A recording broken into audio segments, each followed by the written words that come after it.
Only people who have a choice worry about odds.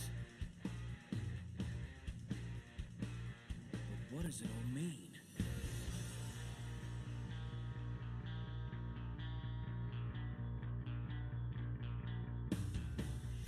It's not a loss if you learn something.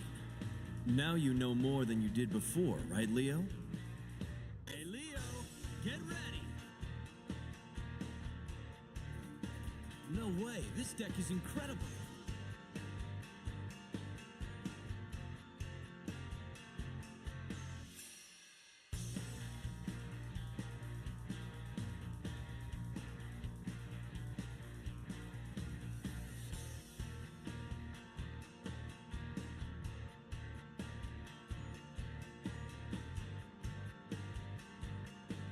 Duel mode engaged. Autopilot standing by.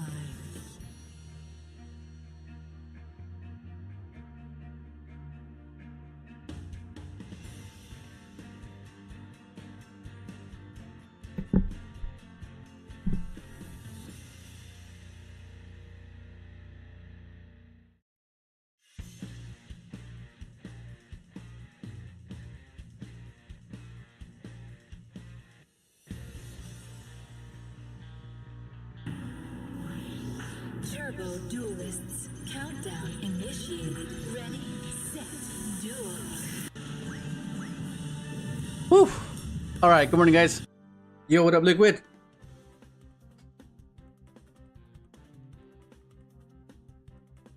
Can you guys hear me? Everything fine? Is the music too loud?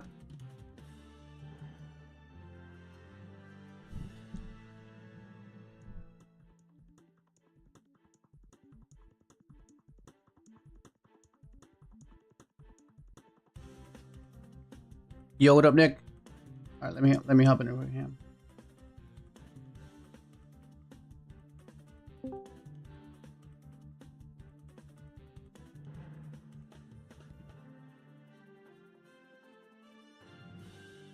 Thanks to Acceleration for the soundtrack.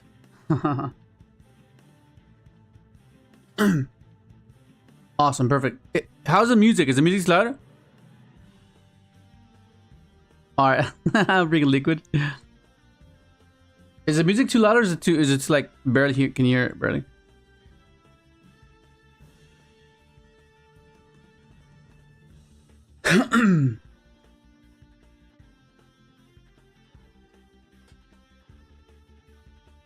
Okay, perfect.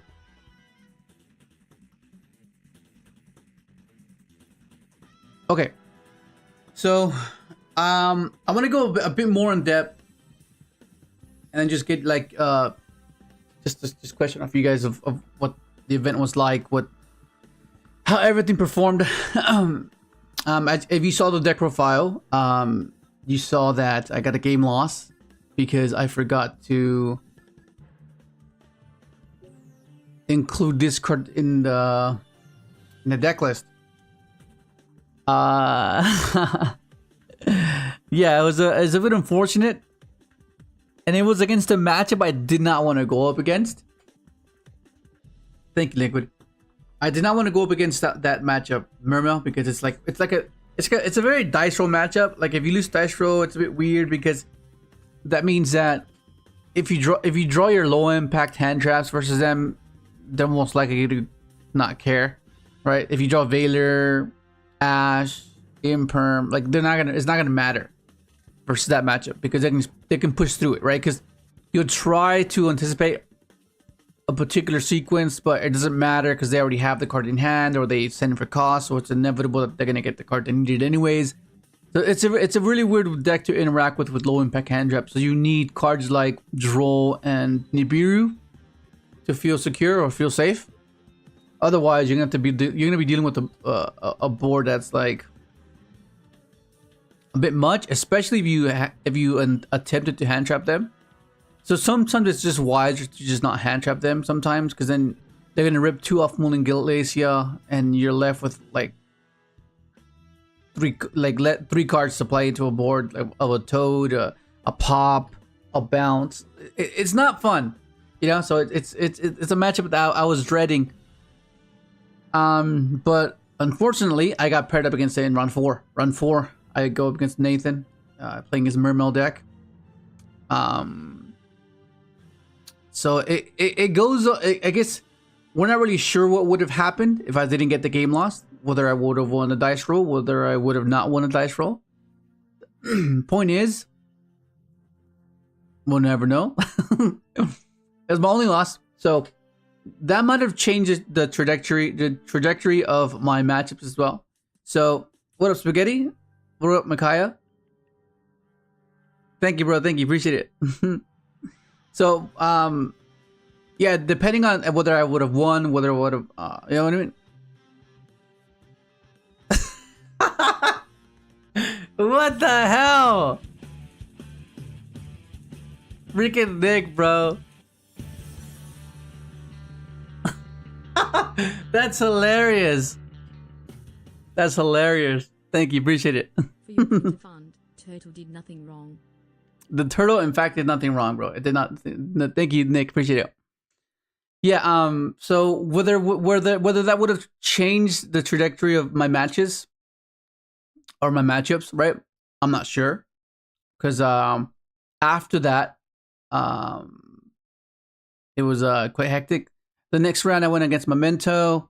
The next round, then the final round was against Raizo Mitsurugi. What up, Sonic?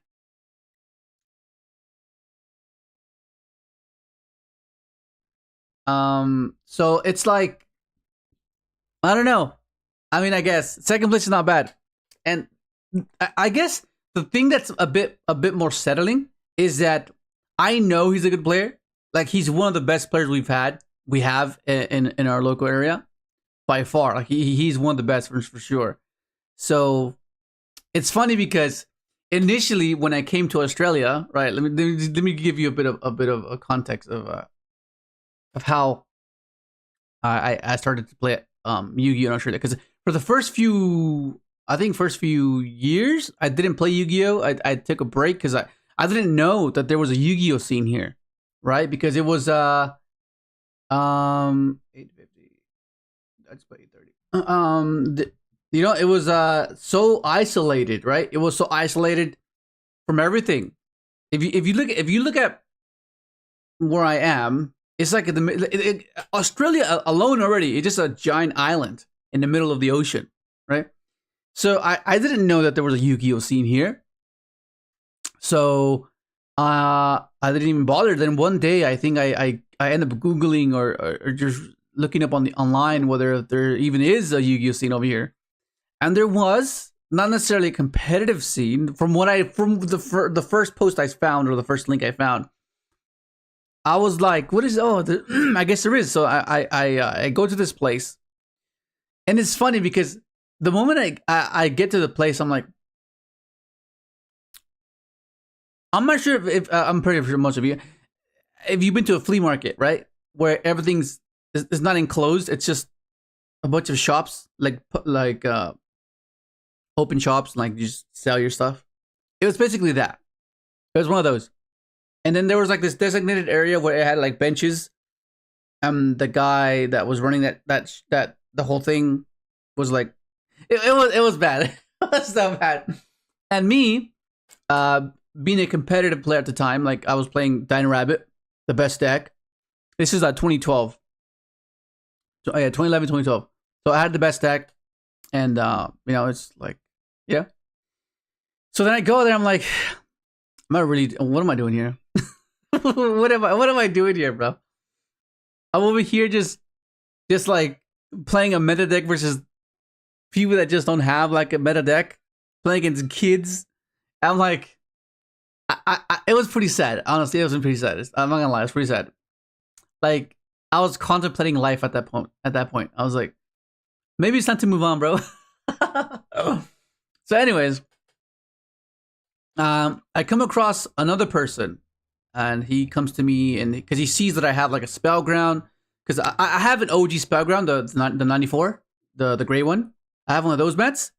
So like back then, I was into that, like spell grounds, the best deck, ratios, trivial percentages. even if it's 3%, I'm not playing it in my deck if it reduces consistency, right? I was that into it. Like I was full on, right? Typical meta player, abiding by the theory and logic of everyone else. So then he sees what I'm playing, and then he sees like, okay, yeah, I hold tournaments. I hold tournaments at this one place. I'm like, what the hell? Why couldn't I find you? And then he tells me that we have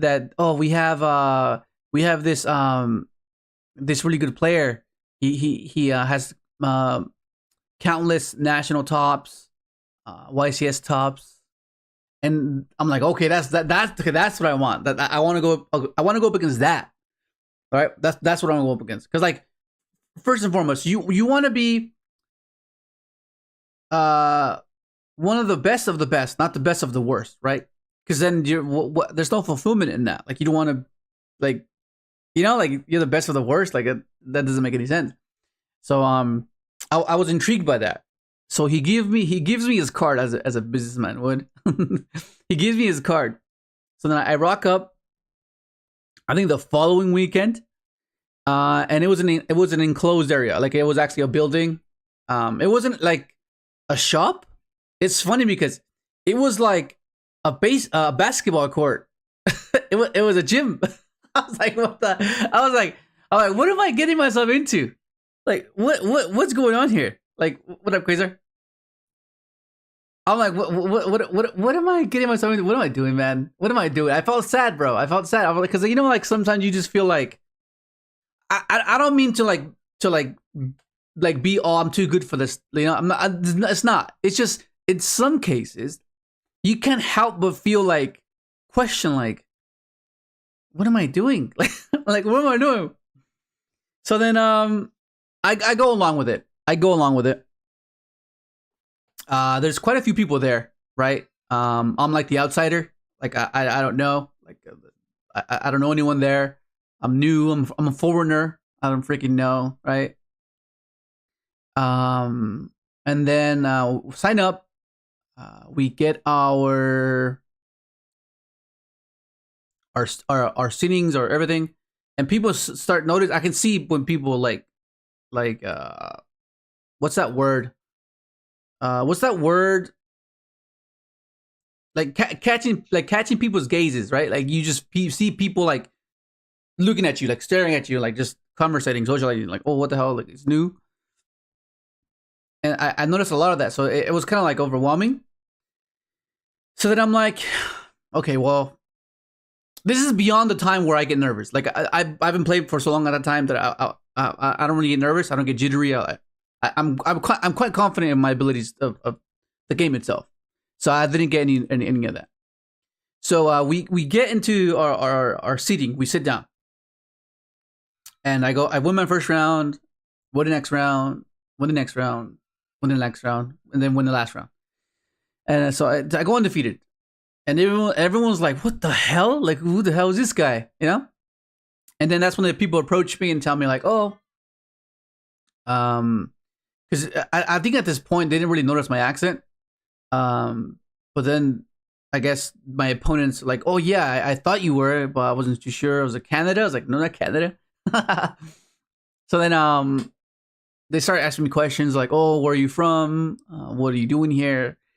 Do you know this person? Do you know that person? Basically, because like it's like it's like being a new kid, right? Like a new kid, like just being there. And then I'm like, yeah, I know this person, I know that person. And at the time, I was in a team called Team Symmetry with Slim. I'm sure some of you watch Slim Yugioh. What the fuck? Did you just join? Who's up? Oh, I've been in for a little while, but oh, what the fuck, Nick? I didn't hear you join in. What up, Nick? No worries. I wanted you to keep going to your story. So yeah, no, you could. Okay.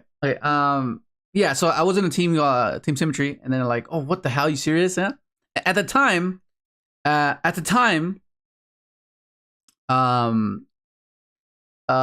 Slim was like one of the bigger YouTubers. This is before like everything what it is now, right?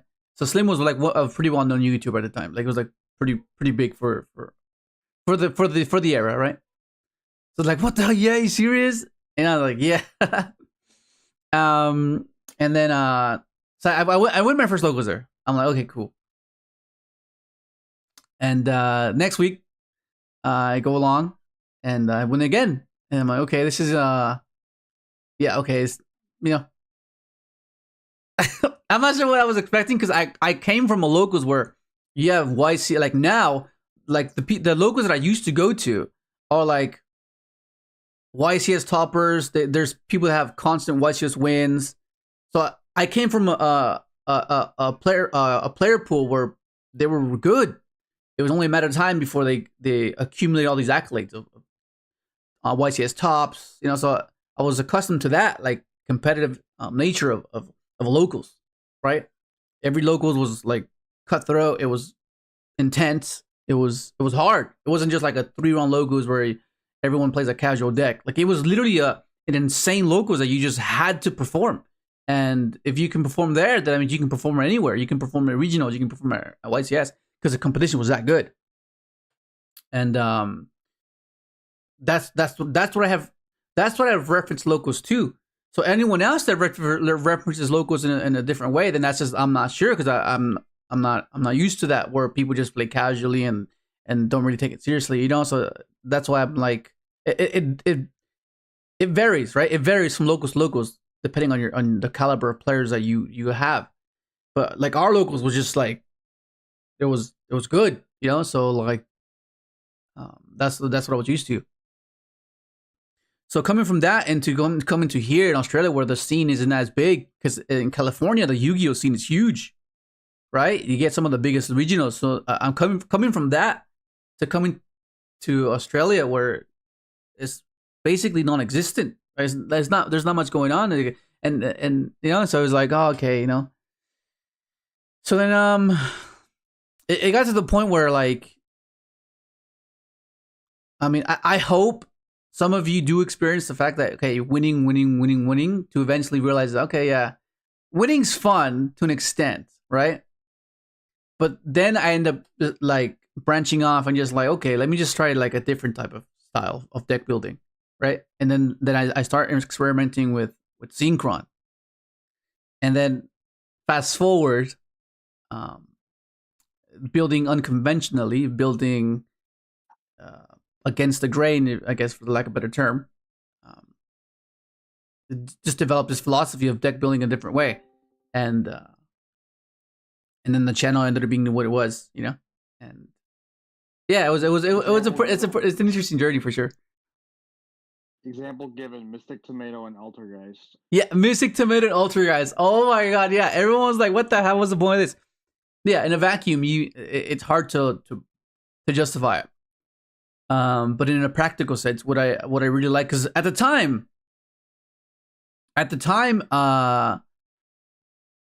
Striker was huge, right? It was Striker was one of the best decks, right? Yeah. And I noticed that Faker would always like get Widow Anchored, and I was like, how can I find a way where I can resolve and ensure that I get Meluseek on board or get my Sook on board to dodge Widow Anchor? And the only way to do that was with the Mystic Tomato, because oh, hang on, let me just timestamp this. Nice 59 card deck, loser. 19. Yo, what a crazy! I'm freaking out, bro. What the hell? I love that, like, when you first saw What Up Quasar, like, in the chat, and it was like, you acknowledged him, but you didn't acknowledge the comment. Bro, what like, the hell? I'll go in and hop on. What up, Dark? Yo, what up, Nick? Earphones, Harper, earbuds. Yeah. Oh my god, these because you're spooking me, bro. Come out. No, I was like, what the hell, crazy? What the hell? No, yeah. So yeah. At the time, there was Altergeist and Sky Striker. So I wanted a way to kind of dodge that, because Sky Striker was one of the best decks, like by far. And then I came across, because like you need to resolve Faker and Altergeist. If you don't resolve Faker and Altergeist, you're kind of behind, right? Unless you have access to Protocol, because Protocol makes it to where the winning card doesn't matter. So yeah, but there was times where like I wouldn't resolve Faker, so I was like, how can I get past that, right? And then the obscure unconventional theory, I came across tomato. I was like, tomato's good because like side striker can't really kill, right? So like, how, did I make it weird? And they can't widow anchor you. They can't ash you in damage step, right? And there's a way where we can go bounce the striker link, and then they go okay ray effect. Then you just go vertical. And I was like, it was a lot of technical play in that build, and I really enjoyed it because it was out the box. Like no one was like, what the fuck? What is this? Everyone was like, what the hell? And I remember I was dueling. I'm not sure if you guys know Gabriel Vargas, the national champ. Mm-hmm. Yeah. On dueling book, I played that deck against him. And I told him I have a Regitus tomorrow and I'm gonna win it. And he's like, nah, not with this, because I beat him, and he's playing striker, and I beat him, and I was like, yeah, tomorrow I'm gonna win, because I think this theory is pretty good. And he's like, nah, bro, nah, don't do it, bro, don't do it. So fast forward to the next day, I came close. I came second place. And then I hop on Dueling Book and I message him. I was like, dude, what'd I tell you? He's like, no way. No, I didn't. I came second. He's like, oh, that's still pretty good though. What the fuck? And he's like, what? That's crazy, bro. And yeah, it was hilarious. But yeah, just unconventional deck building is just something that I really enjoyed ever since coming over here. Because for the longest time, like I would just abide by the logic that everyone is building by. To an extent, it works, but the game is changing, and it's changed drastically, right? The way the game fundamentally is, right? There's always going to be spot removal. There's going to be negates. There's going to be and the amount of searches, the amount of consistency, like that's gonna vary from format to format. But for the most part, fundamentally, there's gonna be only so many interactions, right? There's gonna be spot removal, whether it's banishing, destroying, or sending, right? So none of that's gonna change. It's gonna be the same thing, right? Just applying a certain fundamental to deck building will be dependent on how consistent your deck is and what it can produce, right? And then midway through the deck building process, you'll see if it's enough, depending on the current format. Whether your strategy thrives on destruction, whether it thrives on banishing, whether like a perfect example is Castillo format when everything was being banished. So like if you played a deck that was grave related, you would kind of like it.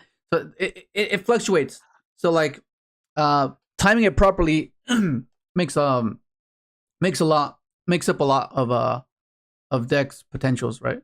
And yeah, but yeah.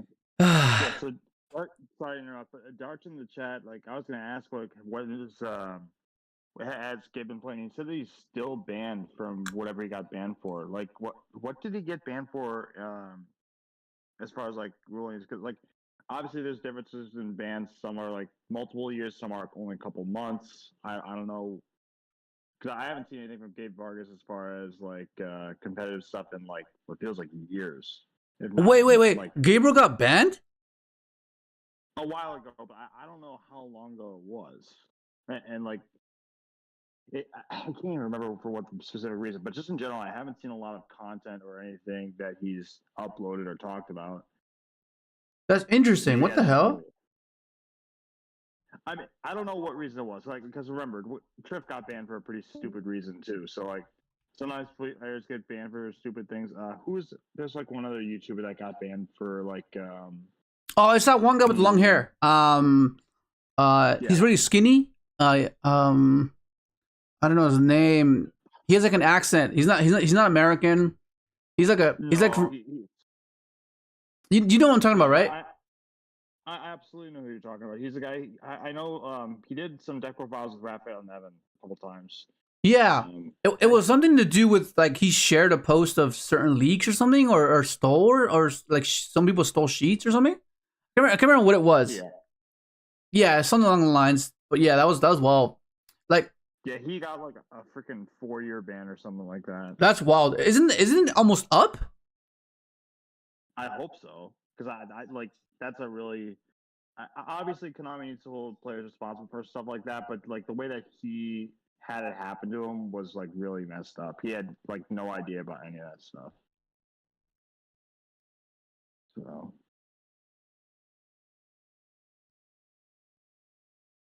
Okay. yeah, I mean, like for me, having like quote unquote played competitively, or at least going to tournaments for like almost 10 years now, taking away 4 years of that is insane. Yeah. Yeah. That'd be wild, man. Not being able to play Yu-Gi-Oh, because like it's been like an integral part to like most of our lives. It's just something we just do. You know, it's just something we just think about like whenever we're like free time. We're just like yeah, you do your regular like personal stuff and other stuff outside of Yu-Gi-Oh, but like you always have that thought in your mind of like, oh, like a tech idea or like a tech choice or like, oh, maybe I could try that, or just or just leading up to a regional or a locals that you might be looking forward to try out something. You know, it's always gonna be in your back of your mind. It's always gonna be there.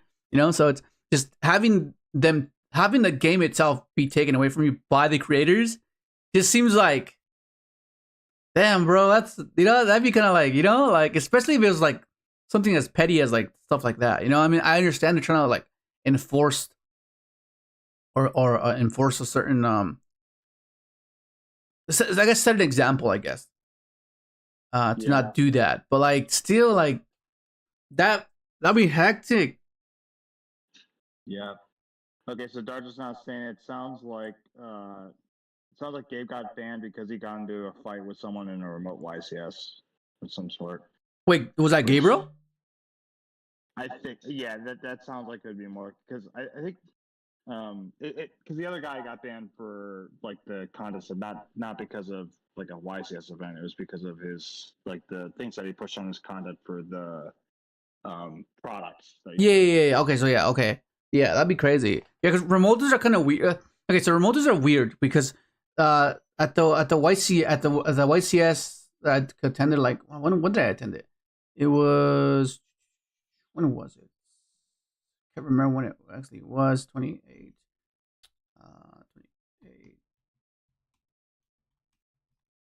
28. Yeah, remoters are kind of odd because you're kind of,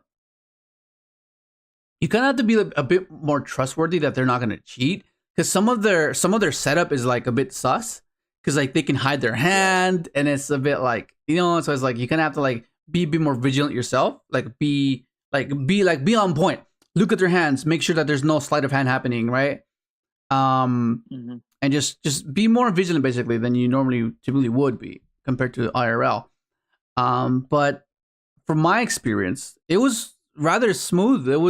I didn't feel like they're trying to cheat. I didn't feel like there was like any malice or malicious intent to deceive or anything. There's only one time where it was a bit odd because of the time rules and just the communication, where maybe the mic didn't catch a particular cue or something. Like they said, "Oh no," I said yes, or I said no, or like, because it's not, like some of the laptop mics, they're kind of like they grab some audio, some they don't, and that's what happened with my opponent, and then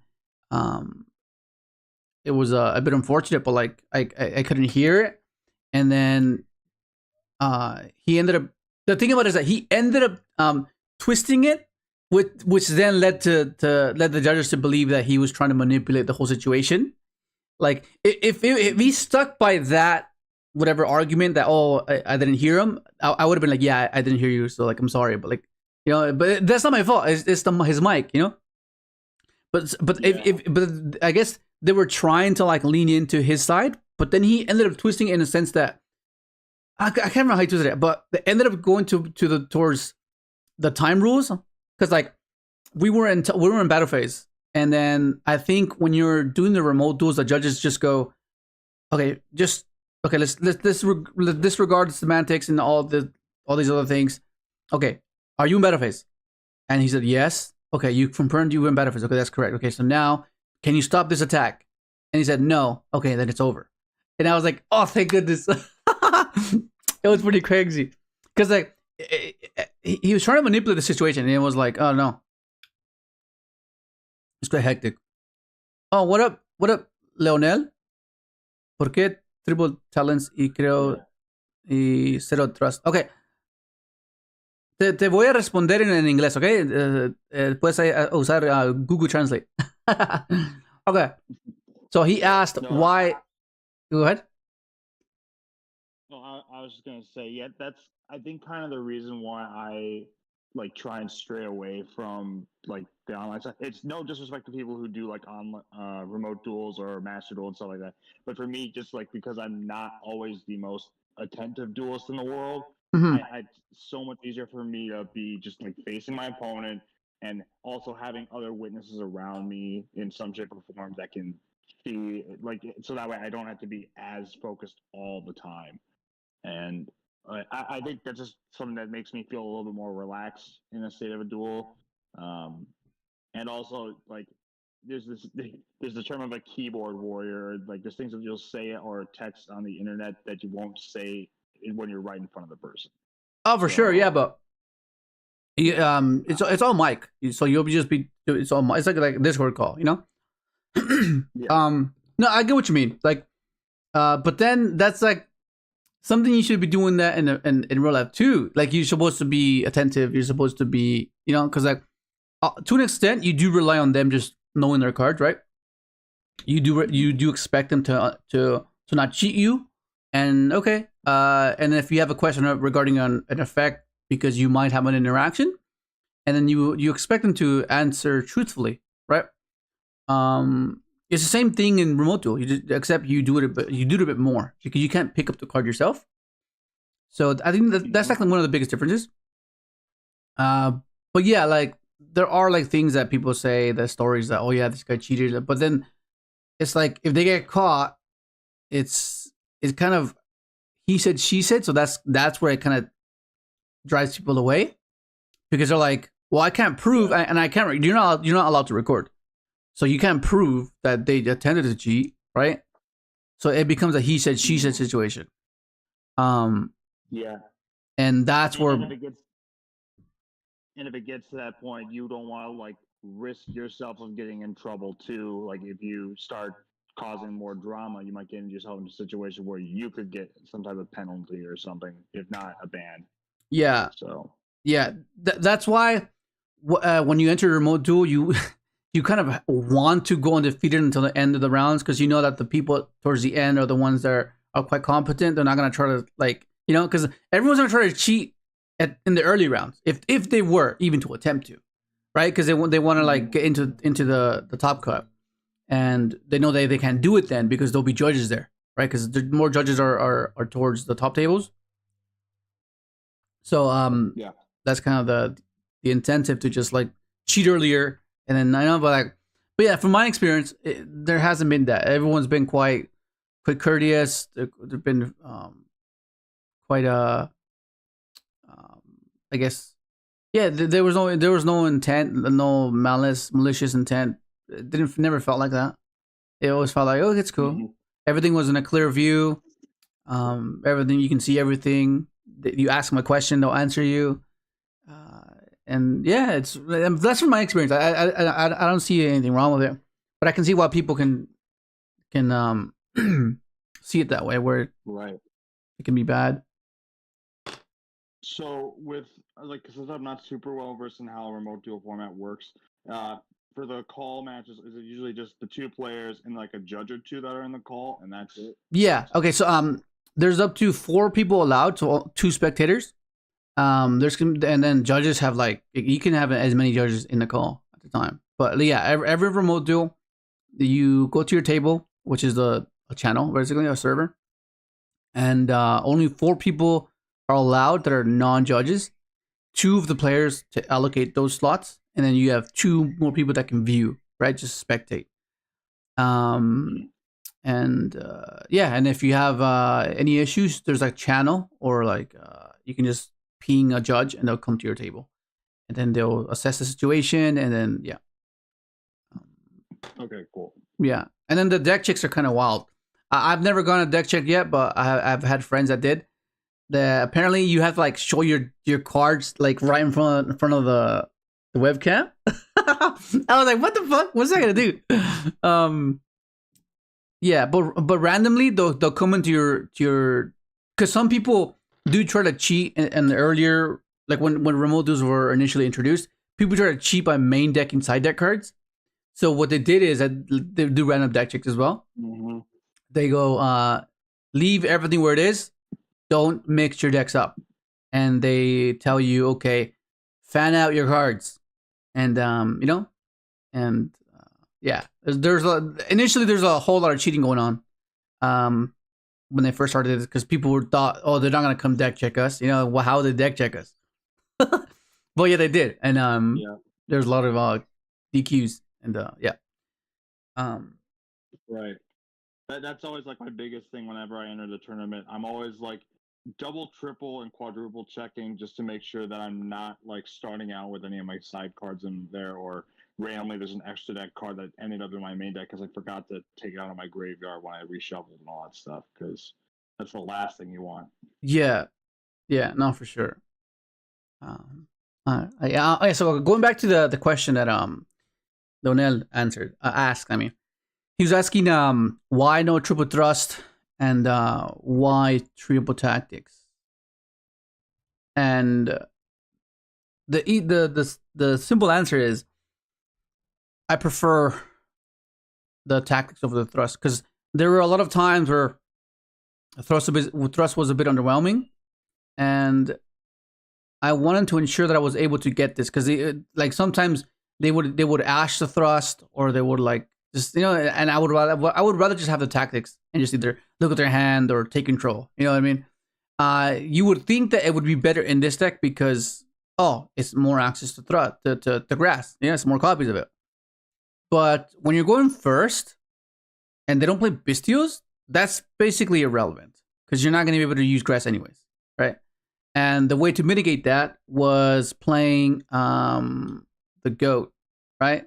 To at least set something significant off of thrust. But for the most part, I tested it. I was testing it the week up to the original, and I just didn't like it, and I felt that I needed more hand traps. I felt like because I think Nibiru is insane right now, but it's only insane when you pair it with more hand traps. Because like if this is like your only hand trap, it's gonna be really underwhelming. It's not gonna do much. It's really bad. But because I like having this as an option, or like 2-card combos to end the turn, whether you open up 2 cards to break a board, or to initiate a combo, or to make a combo resilient, I'm using that the same way. I'm viewing the hand traps the same way. If I can have 2 cards that can end the turn, I'm gonna do it. And in this case, it's Nibiru with any of these, right? Because usually right now, the way they stop Nibiru is with a cross, right? They go dual drive, searches cross, and it checks Nib. So you stop that. You stop the dual drive with Veiler. You stop with Droll when they bonfire, when they search. You stop with Ogre, Mourner, Imperm, right? So that ensures that they commit more bodies onto the board, and it makes Nibiru better, right? And same thing for Caesar. Yeah, you pair this with Veiler, Mourner, Imperm, right? That's what you want to do, because your engine is quite consistent. Like whether you open up Crystron or whether you open up your adventure, you've simplified, right? Because they've depleted their resources to attempt in establishing a board, but you've mitigated that with your Nibiru, right? So now you have Nibiru in a simplified game state, top deck, or you have access to it, right? And then you have a bounce, and now you have an Omni, and then you might have another hand trap that you might not have used, because usually the way you open the consistency of this deck opening with 3 hand traps is quite likely. Like almost every time you have 3 hand traps, so you might burn the Nibiru, you might burn the Mourner, Ogre, Ash, Veiler, and you might keep an Imperm, you might keep something else.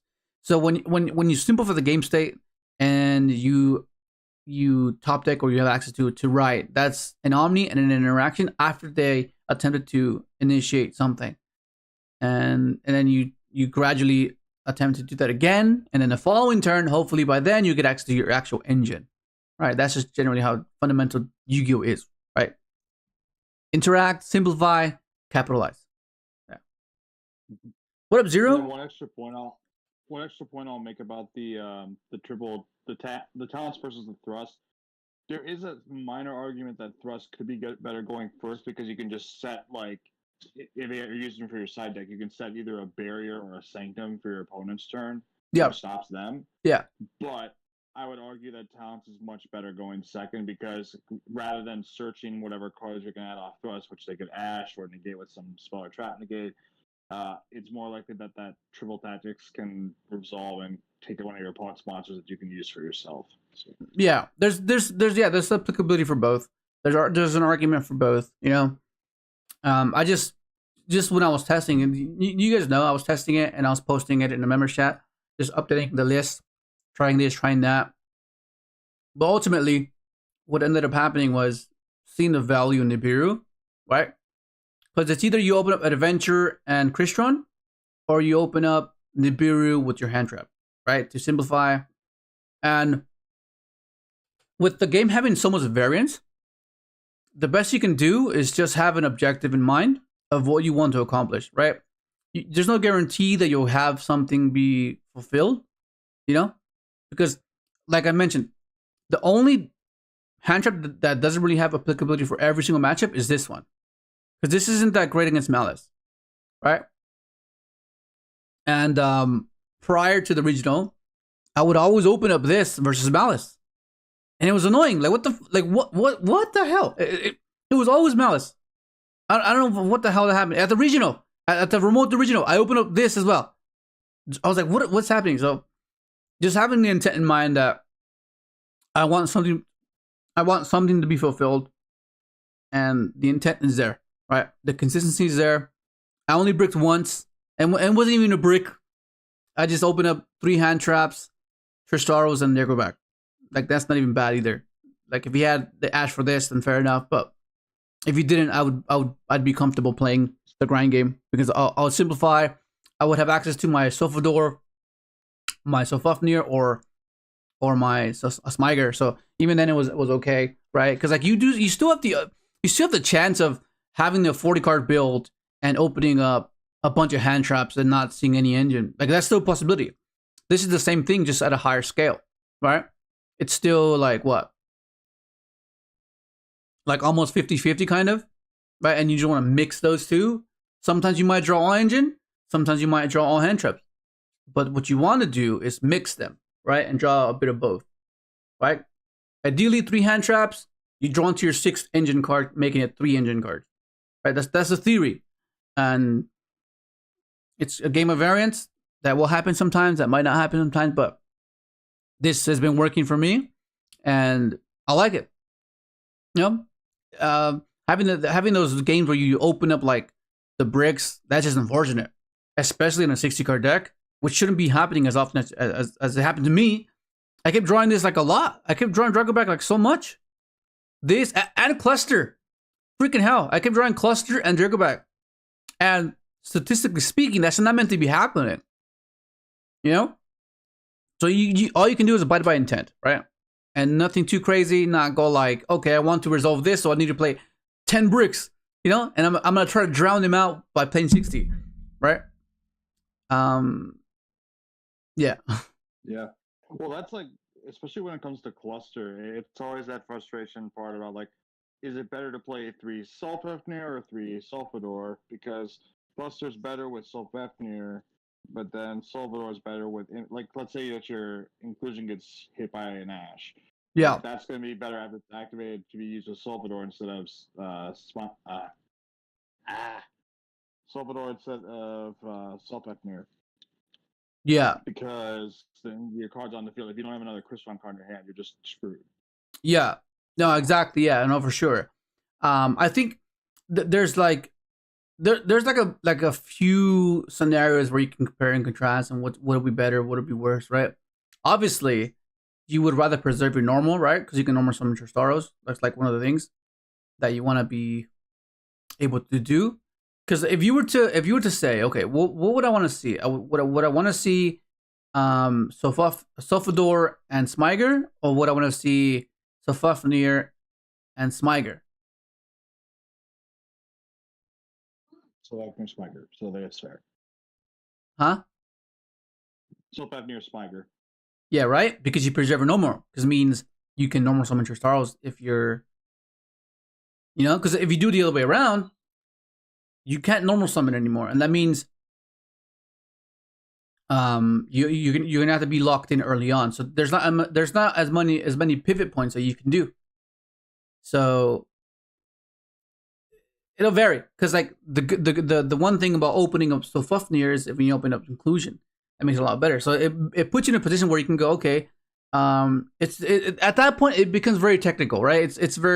It'll be dependent on whether it interacts or not, but it's a technical thing that you can do where you go, okay, summon Smiger, effect, you bait, right? That's the initial bait. Okay, it's fine. I open this anyway, so it's fine. Activate, right? Whether they purge here, the ash here, and you open up sulfador, and you just cook, right? But that's subjective. That's game by game basis. But that's like technical play that you can do. Yeah, both cards are amazing. It's just a matter of like each one has its own uses that are better in certain scenarios versus others. What up, Razor? What the fuck? This guy's saying, I hope you open freaking talking on board every game. Hell no, bro. Yeah, that was crazy. Yeah, I'm not sure. I liked it. The list was nice all day. Not having the turtle affected me a few times because I was so conditioned into. Hang on, let me just timestamp this. 47:40. Let me just place it on background.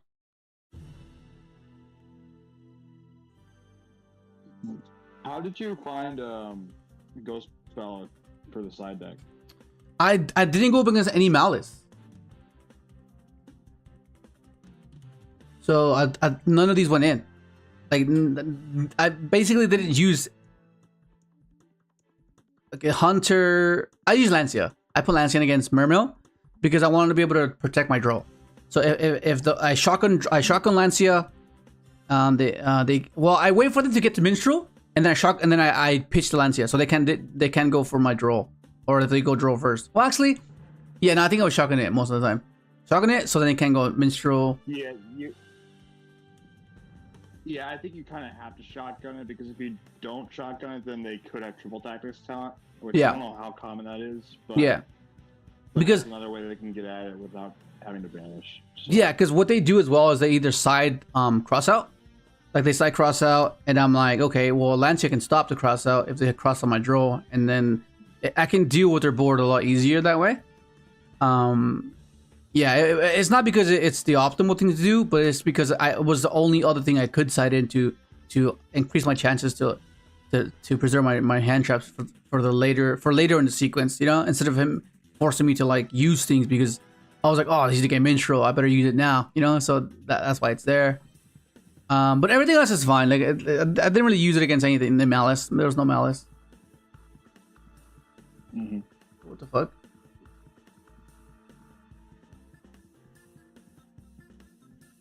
Can you hear me? You cut in a little bit in and out for certain parts, but I can hear you just like now. I can at least. But... Okay, it was weird. My thing just kind of got cooked. That was weird. Let me see. I mean, what else? I mean, you were about to talk about turtle before I asked. Oh yeah, turtle. Okay, yeah. Yeah, so turtle, because I was so conditioned with having turtle lines. That's something in Yu-Gi-Oh that happens. Well, in general, whenever you do something long enough, you form a habit, and you subconsciously just go towards that, right? Because your brain becomes more efficient. You don't have to like rethink it. It's just an auto recall. Just it's there, right? That's basically it. And then what happened was, this was out of my deck after round 4. I'm like, and it's hilarious because that match where I got a game loss, I couldn't OTK because I didn't have turtle. So I was like, am I gonna get too owed, bro? Am I about to get too owed? Like, what the fuck? Because he's like, surely you can kill me, right? He's like, I didn't want to tell him what card I was taking out of my deck because that'll give him insight for game 3. So I was like, bro, like, I can't do it, bro. I can't. And then after the match, I was like, I couldn't kill you in game 2 because this is the card that wasn't in my deck anymore. And I was like, oh my god, bro. Because I was scared because he was like, okay, that's it. I was like, fine. And I ended up winning game 2, and then game 3, he just cooked me. Yeah. Yeah, what up, Kimberly? I think for absolutely in the adventure pile build, you definitely need the turtle in it because of the lines that you've shown where you don't want to lock yourself into machines. Yeah, exactly. I will say though, I don't think it's as necessary for some pure builds, because pure builds, they basically are using only machines anyways, except for maybe a few exceptions. Yeah, so that makes more sense for people who don't want to necessarily play it. It's still good, but it's just the point. Yeah, I think pure plays quite differently, because they initiate their turn with Tristaros, whereas with us, we don't necessarily do that. We don't play off of that. We play off of inclusion and summoning Sulfador. We don't really bank on summon Tristaros, activate this, they interact with this, then we can get to this anyways. We don't really play that way. It's more so baiting, right? Through Enchantress, through Cherubini, sending Enchantress, right? And them interacting there. And then we'll have, okay, then we can go with inclusion, because Ash isn't there anymore. Now it's like, okay, well, what do you have now? Imperm or Impulse, right? And yeah, we navigate our sequences is navigated differently for sure. But I think one of the biggest differences is the fact that we have access to an Omni early on. Because what people do with Impure is they go for this guy. They use this as their Nibiru or their Ash interaction, right? They can just okay. Negate the Ash, negate the Nib, drawn to a potential hand trap, right? But I just like being able to go, yo, what up, Nick? Oh no, we've talked about other things than the recap. Yeah, so the thing about adventure is being able to just pressure with these 2 cards is just insane. And then following up with Crystron, I feel like it's I had this thought. I had this thought yesterday, and I'm losing it right now. It's disappearing. But let me try to formulate it again. I think the games that Crystrons lose are the ones we win because we have the adventure engine. If that makes sense, right? Does that make sense? I think it makes sense. I think it does still depend on the scenario, but I can definitely see more one with the adventure engine than without. Yeah. In certain scenario. Yeah, because the thing that the pure Crystron deck has is there's little to no variance, so it's going to do a particular thing really well. But because that's the case, as we mentioned before, and as we've talked in the past, is telegraphed. So they know exactly where to interact. Whereas with the adventure, it has a bit of obscurity where it can throw them off, right? And those are the games that pure Crystron typically will lose, and we would win, right? Whereas we'll lose the times where it's a consistency thing. So it's like we both have strengths in different areas, right? But I feel like when you get to, if we can get to top cut, right, and we can avoid those bricky situations, which is drawing the Draco back, drawing the Fateful, right, then I think we have a better shot because of the obscurity that is adventure, right? They're expecting this, and then they have an Ash and an Imperm, right? Usually that's going to be geared towards the adventure engine, right? They're gonna wait for the Sulfador, they're gonna improve Sulfador, and they're gonna Ash the Tristaros Grave Effect, right? But because we have an adventure, it mitigates that whole issue, because that means, what are you gonna Ash? The Enchantress? Or are you gonna hold off for the Fateful?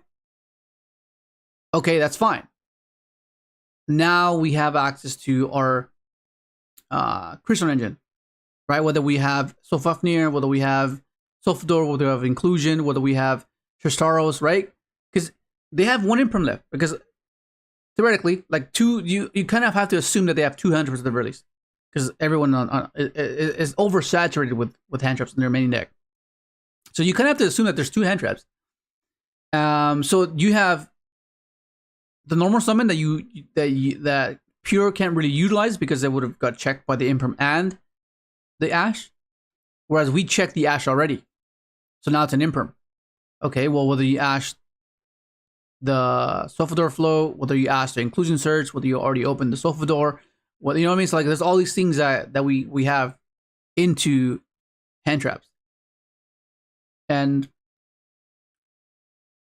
because we have droplets with Rights going second into a Rise board, means that we don't necessarily have to rely on drawing that many hand traps. We still do, but because we have droplets and access to Right or the Adventure Engine, I think makes the biggest difference, right? Because if you use the same argument, yo, what up, Juan? If you use the same argument for Pure, where you can go, oh yeah, but Pure has droplets too, and they can discard the same Crystron cards. Yeah, but you cannot bait Ash with 2 cards. You can only bait Ash with 1 card, which is going to be Smyger. Whereas we can discard Enchanters, we can discard Smyger, right? So we can choose which one do we have, depending on our hand as well. Yeah, but the main argument is going to be the Dragoback and the Griffin, the bricks. You don't want to see them. That's like the main argument. Another year of Snake Eye. Master Duel Season 40 is on their way. Oh, did it start already? I checked earlier this morning and I wasn't on. So you mentioned during your profile that both Catastor and Vermilion Mech weren't used as much for this tournament. Was it just because of the hands that you had, or was it because of the decks that you were playing against that you felt that they weren't used much? What was it again? 58. You mentioned in your deck profile that you didn't use Catastor or Vermilion Mech that much throughout the tournament. So, do you think that was because of the hand variance that you had, or do you think that Fuck! Sorry, Nick. Ah, fucking hell. All the timestamps are gone. I'll fuck, I'll timestamp later. Sorry, go ahead. Let me just, I'll just restart timestamps now. Fucking hell. You're good. Just, you mentioned in your profile that you said that Catastor and Vermilion Mech were cards you didn't reuse that much throughout the tournament. And do you think it was because of the hand variance that you had, or do you think it was because of the matchups that you had? I think it's the matchups. They weren't really coming up. Like I didn't like I would have against Blue Eyes, but like the hand traps and the Adventure Engine was just enough. Droll Ogre was just devastating both times. Opening up, as I mentioned earlier, opening up Adventure and Crystron, they only had 1 Ash, so they can only Ash 1 thing. You know, so it's like, yeah. Apart from that, because in testing they came up a lot, but in this tournament in particular, they just didn't come up. You know, but that's what I'm talking about. Variance. It's the variance. It's the whole variance of the game. You have an objective in mind of what you're attempting to do, and sometimes you might implement that plan or that theory, and sometimes you don't. It's the same reason why you have people building decks that are not optimal, but they end up doing well, right? And that's just the variance of it, right? And that's the whole that's like one of the whole reasons behind the philosophy of building off intent and not percentage, and not you have to buy by 40 cards, or building in the unconventional way back when. Because so many times I abided by this logic of, okay, just a 30% chance of this, there's a 70% chance of this, and you can use those. That can be a blueprint to abide by to give you a sense of guidance. But I know that this game has a lot of variance, so I go off intent instead, right? Even though it might seem like it doesn't make sense, but because you formulate this opinion based on a practical experience, right? It's by playing, and then understanding that, okay, this comes up, that comes up, And in theory, some things might not come up in a vacuum, but because you're playing an obscure deck or an obscure theory, no one else will be able to see that right away, right? Unless you explain it. And even then, they won't understand it because they can't grasp the concept. Like, take this for example.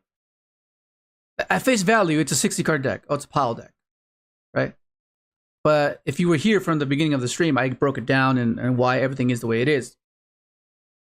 And because I believe that in this game, there's no real absolutes. Because there's too much variance involved. You can't say this is the best. You can't say that. Because you might have got lucky by playing against your best matchups. And this other guy got unlucky by playing his worst matchups. Right? So you can't say this is the best variant. This is the best. You can't. Because if you say this is the best variant versus maliss, yeah. But it sucks against Yugioh. Right? And a lot of people just don't take that into account. And I just lost my thought process. Fucking hell. I agree, with the exception of maybe certain formats. Like the format that comes to mind that I feel like that this is not the case for is Tier 0 tier element format. I feel like oh yeah, there's exceptions. Yeah, Tier 0 formats are not meant to be though. Those are just that. Yeah, Tier 0 you can't really change that, right? Which thank you. You just put me back on track of what I was about to say. But go, I'll tell you after. Go ahead. I was just gonna say, but like, I mean, I agree in general, but like, as with the exceptions, like Tier 0 formats like that, most decks are solved to a point where like it might come down. I'm not gonna say it's only gonna come down to variance. It'll come down to skill in certain points because people will have to have knowledge of what things to interact with. But as far as card variants and stuff, there's not going to be a lot of changes by comparison. It's going to be very minimal. I'm just running down my thought. Yeah. Yeah, because at that point, you just play... okay, so when you're in a Tier 0 format, you get to play the actual game. That's the difference, right?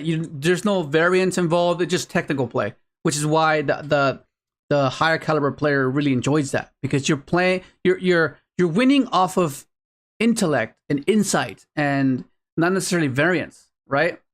Which is fundamentally what Yu-Gi-Oh is meant to be, right? It's meant to be it's meant to have variance to shift the dynamic of the game and give you a chance to win when you should have lost. Right? That is fundamental Yu-Gi-Oh! Right? Top decking the card you needed to win is like the epitome of what Yu-Gi-Oh! Is. Right? And that's what you get when that's what you don't really get in well you still get that in Tier 0 formats because it's unavoidable. That's fundamentally what the game is, right?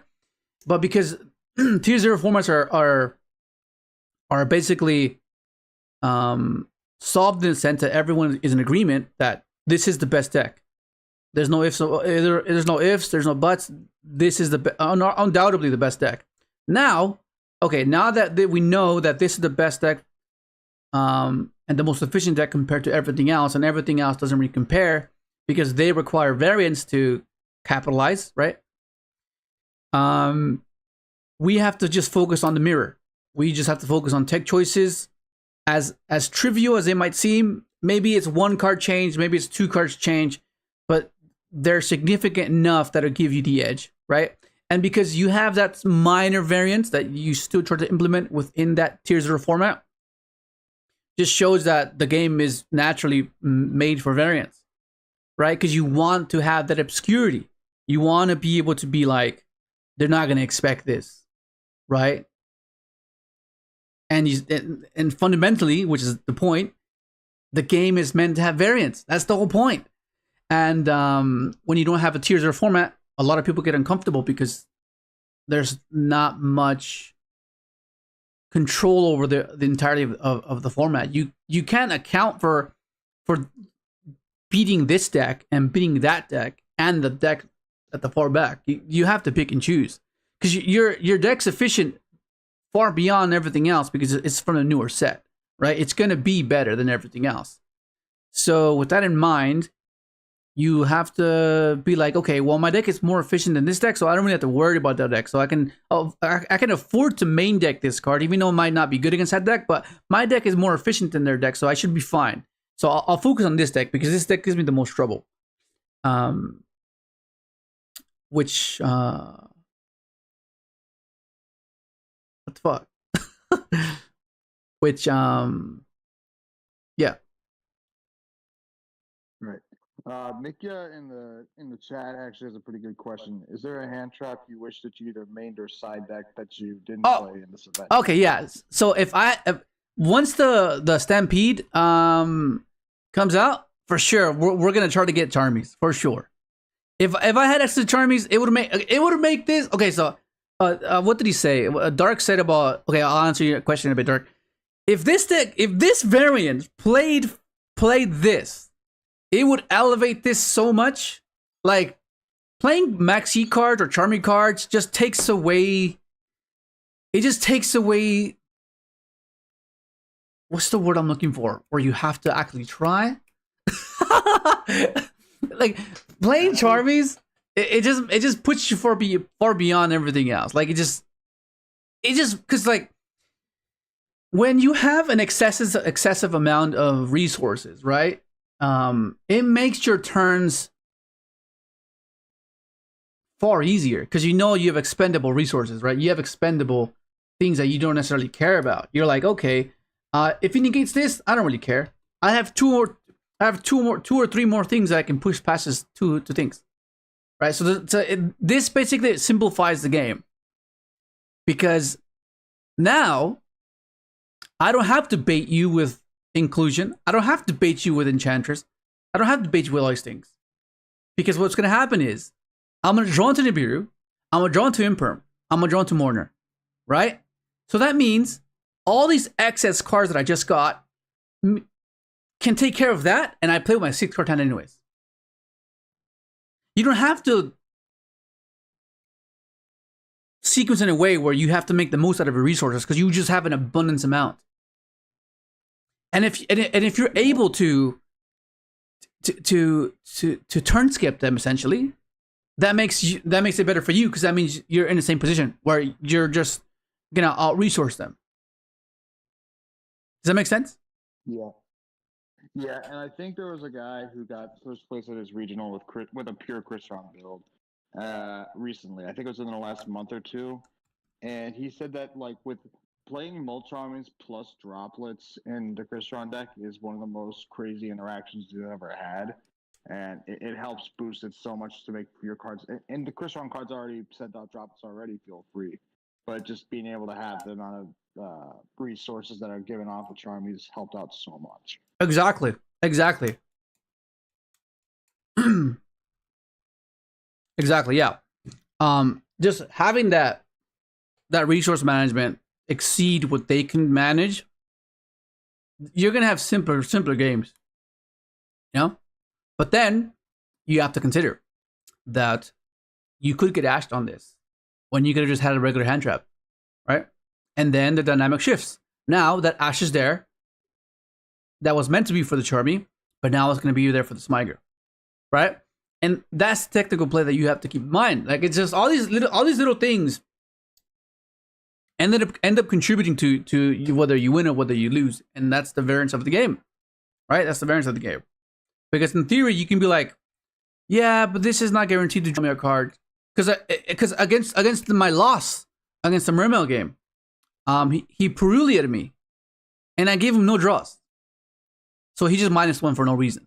I still got my board. I still did everything. And I won. Right? But that's the risk you take because you are aware of the value that this card can give you. Right? You don't just say, oh, it loses because they can just do this. Well, yeah, but what if they can't? Right? What up, Micaiah? Right. Did I say it, Micaiah, already? Let me just freaking read some of the messages. So going off of Dark's question, I love adventure, but do you think realistically this can top 9 to 12 round ones? Yes, I do think so. Um, first and foremost, your technical play has to be on point because there's some things that are not as clear as they appear to be. And two, you need to be able to have access to charmies because you're going to be handicapped if you don't have charmies on your side. And seeing how much of an impact these will do for this deck, oh my goodness, it's just insane. It's just insane, you know? Like, just adding this to your card will only help you. You know, it will only help you. So, yeah, if I had charmies, I would take out the mourners and I would put in the follows, which is something that's going to happen for sure. Because Really, like even that over the duels, which you feel like the duels are like. I'm not saying cut duel completely. I'm saying like maybe duel go to the side and then the mulch armies in the main.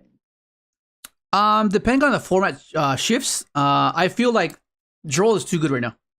Droll is just insane. The only deck is not good against is Maliss, and I've conceded that, and I'm hoping that the side deck compensates for that main deck issue. Yeah, but like I see the confliction that people will say, oh, but what if you open up Charmy and Troll? Well, you choose, bro. You have to choose. Those are the type of decision trees that will make or break a game. You have to think on the fly sometimes, and you might make the right call, you might make the wrong call. But the point is, opening up either or is impact the game drastically right now. Yeah, and you just have to like pick on in the moment just to get a pick. Okay, I think I need, because if your hand is like kind of like underwhelming and you need the draws, but you feel that you can possibly push past a mediocre board that they might end up establishing, then you draw.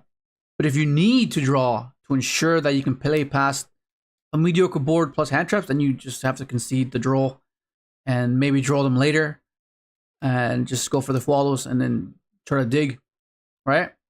Because odds are they're not gonna push into follows. They're gonna stop and be real conservative. They're gonna be like, okay, this should be enough. I have 2 or 3 hand traps. It should be okay, right? But it'll vary from game to game.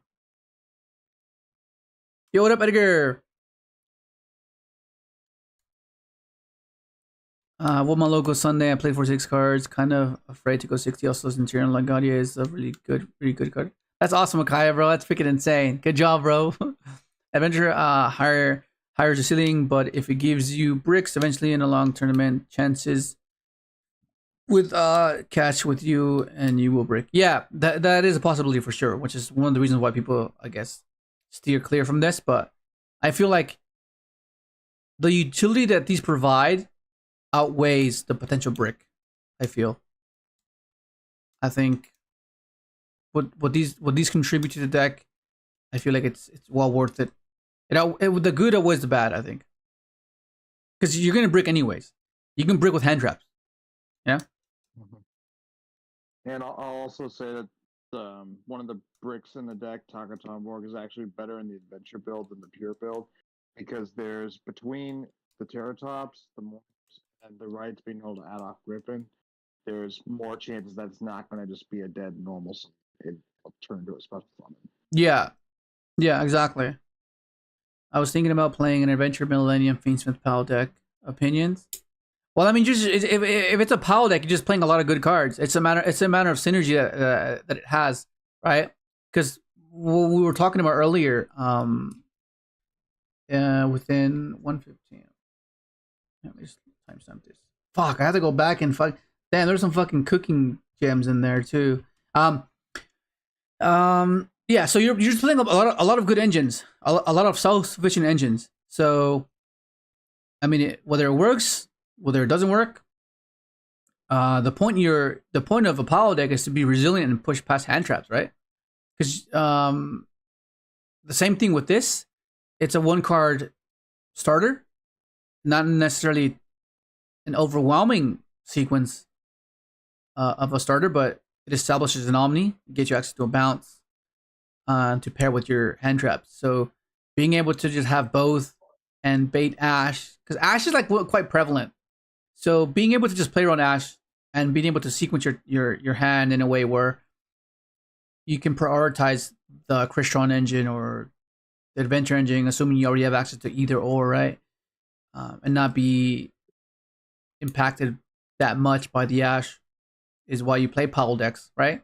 If you go Engraver, you have Tracked. If you have Tracked, okay, that's fine. Then I have Millennium. If I have Millennium, I have Desiree control with hand traps, right? That's why you play those type of things. That's why if it's possible to mesh them together, that's why you would even do it.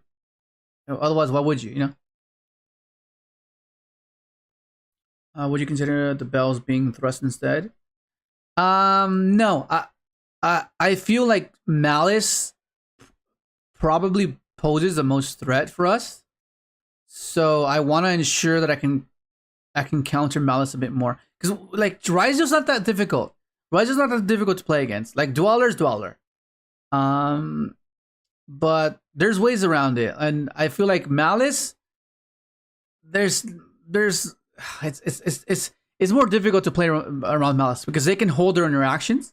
You have to play into their board, and by the time you play into their board, everything is banished. Because usually what happens is you have your grave resources, so you try to like bait with SP, go Cherubini, get your grave established. So post interaction, you have your grave to work with. You can't do that with maliss. Maliss will pick your board apart and then banish your grave. So you're cooked. So, you know what I mean? So you can't really do the same theory with them as you would with any other deck. So yeah, just keep that in mind. For the Ryzel matchup, was Hagoita as good as it was in the past for it? Hagoita? Yeah. Yeah, it was insane. It did exactly what we expected to do.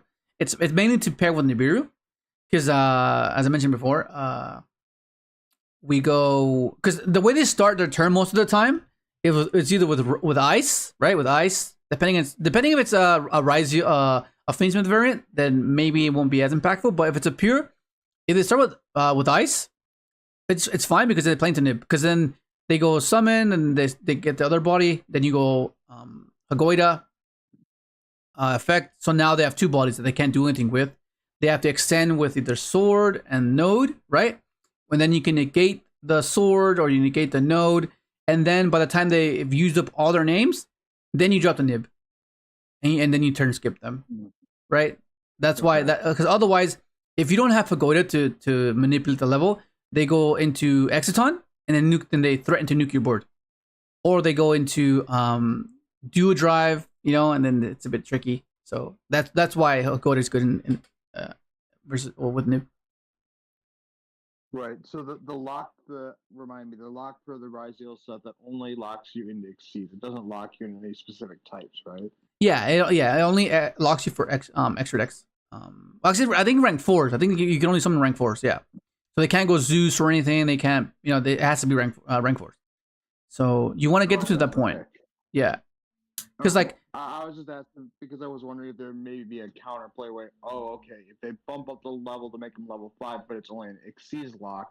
Would there be counterplay where people start playing a rank 5 Exceeds like Chronomaly? But if it's only rank 4 lock, then I don't think it's gonna happen. Yeah, no, yeah. Otherwise, I would not play this.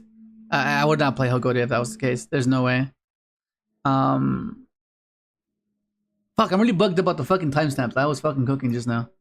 Well, hopefully there's a lot of insight there that you guys can take away and implement it if you want. Because you know, I think it's just an unconventional way of thinking, and sometimes you kind of need that. Otherwise, you get bored of the game. Like, how many people get bored of the game? How many times do you spend money on a deck that you get bored like after like 2-3 tournaments, and then you're like, oh, what do I do now? You know, it can be annoying because I remember when I was in I got access to the what up Halo when I got access to the Dino Rabbit deck. I think I paid so much for that deck. Fucking hell. Because I was like, it's the best deck. I have to play the best deck. So I got it. And then I had to, I ended up having to sell a bunch of stuff just to pay for that deck. It was like, it was a lot of money. So luckily I had like a bunch of like spare stuff in my binder that I just didn't know that I needed, and I didn't know that it had a value. So leading up to an LA regional, I had to bring my binder, and LA regionals always has vendors that buy and sell, right? There's vendors that they buy stuff. So I ended up selling my binder for like just a bit over what I owed for the Thunder Rabbit deck. So I was like, that's cool, you know? And I kept to the true spirit where it's a trading card game. I traded my cards for his deck. It's hilarious, but yeah, so it's yeah, a lot of fun. A lot of fun to do things like that. What is I guess you didn't play against any stun players. No stun players. It's a win-win. In my locals, I got follows. I added off inclusion and trolled myself. What the? Yeah, that's a play you can do. Yeah, for sure, that's a play you can do. There's been so many instances where I could have done that, but it would have hurt me more than helped me. So I just didn't do that. On res of an ad, activate Charmy. They chain Ash. You chain Droll. Yeah, that's a play you can do. Yeah, for sure. Yo, what up, Zero? I have my own Azamina theme from another engine. People actually end up not knowing where to hand trap since it's so hard, so hand dependent. It's the same with the Goblin, Phantom Knight, Pilot, Empty. Yeah, that's what you that's what you get when you have a bunch of engines that can work cohesively together because they're interchangeable. You can, I mean, that's the only way they can work. If they can switch between being primary or secondary, if they're unable to do that, it's a bit weirder. It's a bit weirder to do that because it's think of Fiends with the Rise-Heal, right? You kind of have to preserve your special summons. You have to initiate with Sequence first and Fiendsmith first before you go for Rise-Heal. Otherwise, you can't do the other way around. That works because of how efficient Fiendsmith is. But if you try to implement that theory with any other deck that cannot be interchangeable, they'll clash and it won't be consistent, right? Whereas with these two engines, they mesh well. They mesh really well together. I was wondering why no Dragon Ruler. What's Dragon Ruler? Probably title, I'm assuming. Huh? He's probably wondering why you're not playing the titles. I mean... Oh yeah. I was like, what Dragon Ruler? Oh, you're talking about title. Because I want more... I want to oversaturate with non-engine and hand traps. I want to be able to simplify and be consistent that way. Right? So we're basically implementing the same theory, same logic as any 40-card build would, except we're doing it at a higher scale. You know, it's like almost half of the deck is non-engine, and a 40-card build, almost half of the deck is non-engine. Right? It's the same thing, just a higher scale, except we're playing two engines that can bridge onto each other. Right?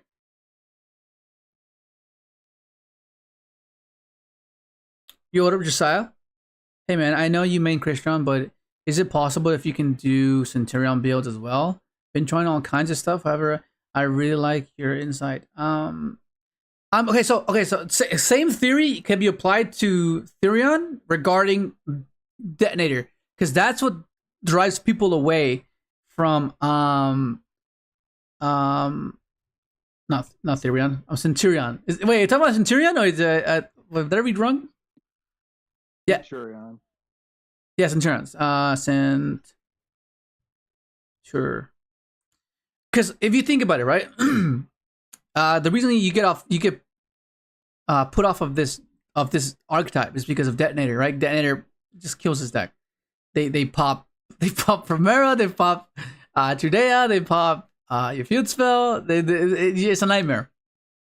Of course, if you lead with this, it can be devastating because they just Detonator pop everything. But if you can find a way to mix it with something else that can either threaten Detonator or threaten most of Detonator's pops, and then follow it up with Centurion, then you have something going there, right? Otherwise, you're gonna be hoping to win every dice roll to not deal with a detonator, right? And you'll have to main deck certain things that play around detonator because that would be majority of your losses because detonator can just pop everything. Whether you play books, whether you play like Bestials, but then cross deals with Druid Swarm, so it's a bit odd. But I think that would be alongside something you have to do. Books, just to flip everything face down. Droplets, which means you have to find a way to facilitate the cost that you would need for droplet.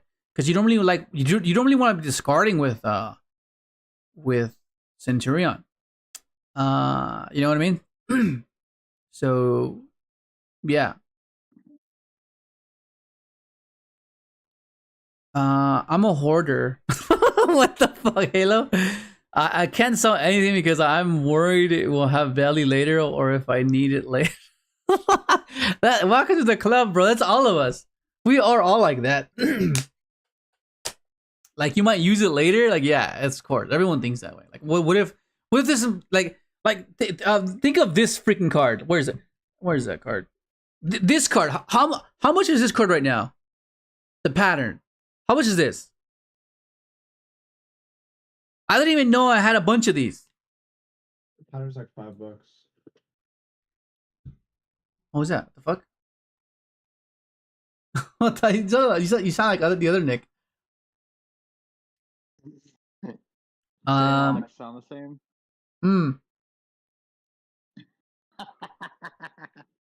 Did you know that one telly is full combo? Yeah. We covered that. I think did I make a combo about that? No, I think I only shared it in the members chat. I think. Yeah, I was cooking with Centurion, and I was posting a bunch of lines in the members chat of what one teleport can do regarding. I mean, if you teleport with Psi Reflector is insane, except the brick. The brick is like the main concern. Like this teleport and this is insane because this gives you the discard you need for the field spell. It just, but it's a brick once again. It's a brick. You don't want to play the brick, but like, is it worth it? One card, you'll have what?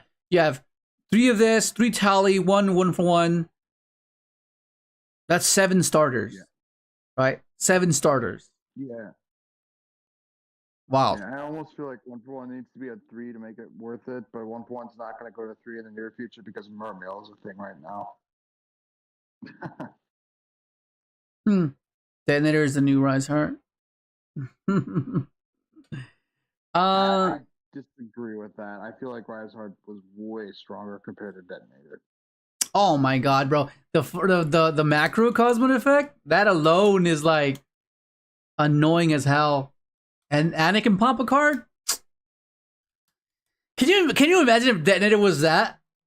Pop a card every single time, and then you banish everything that goes to graveyard. That would have been crazy. But like, I'm not saying that Detonator is not annoying, but it's not nearly the same power scale. Because I remember playing cash format, and it was not super fun. Well, I mean, I can't complain too much because it's one of the few times I got a win at locals with Synchron, but it's not the most. It's not my favorite format to play either.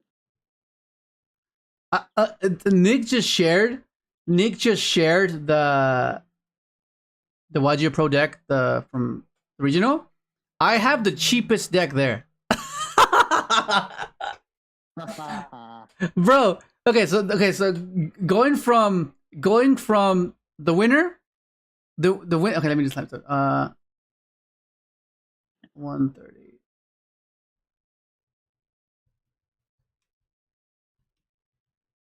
And the second closest is Monica. Yeah.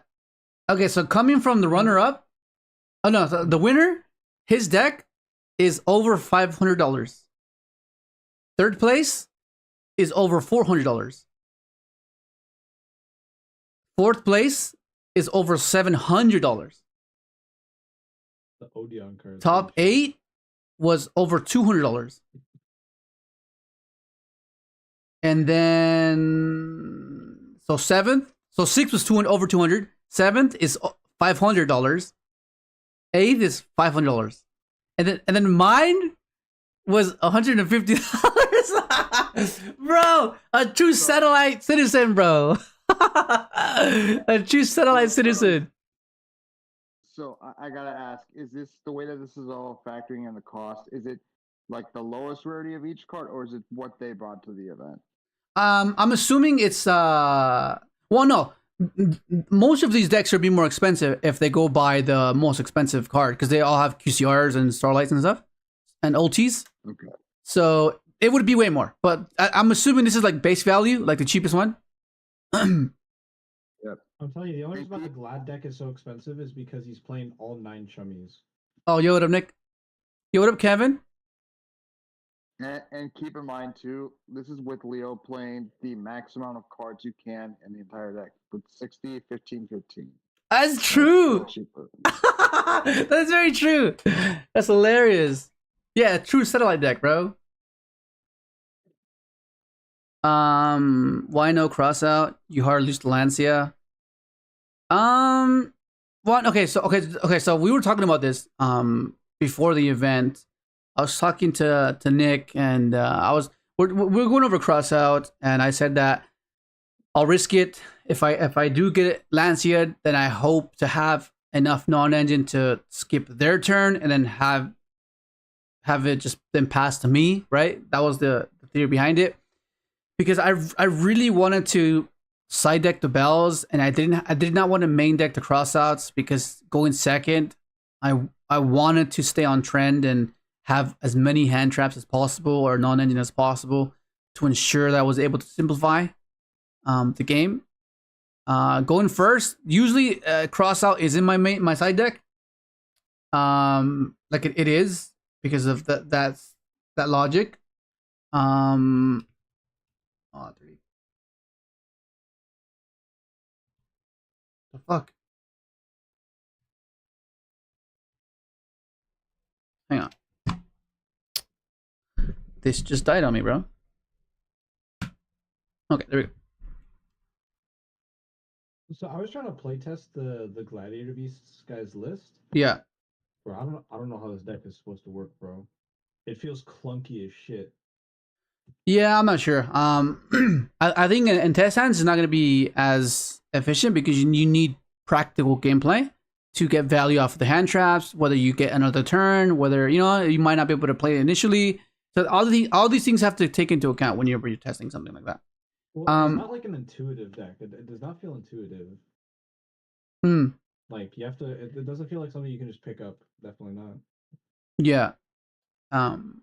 Yeah. So going back to the crossout. The crossout thing.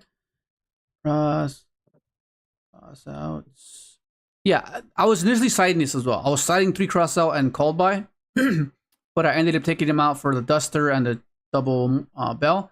And the theory behind it was, as I went into it a little bit, I wanted to ensure that I maximize hand traps.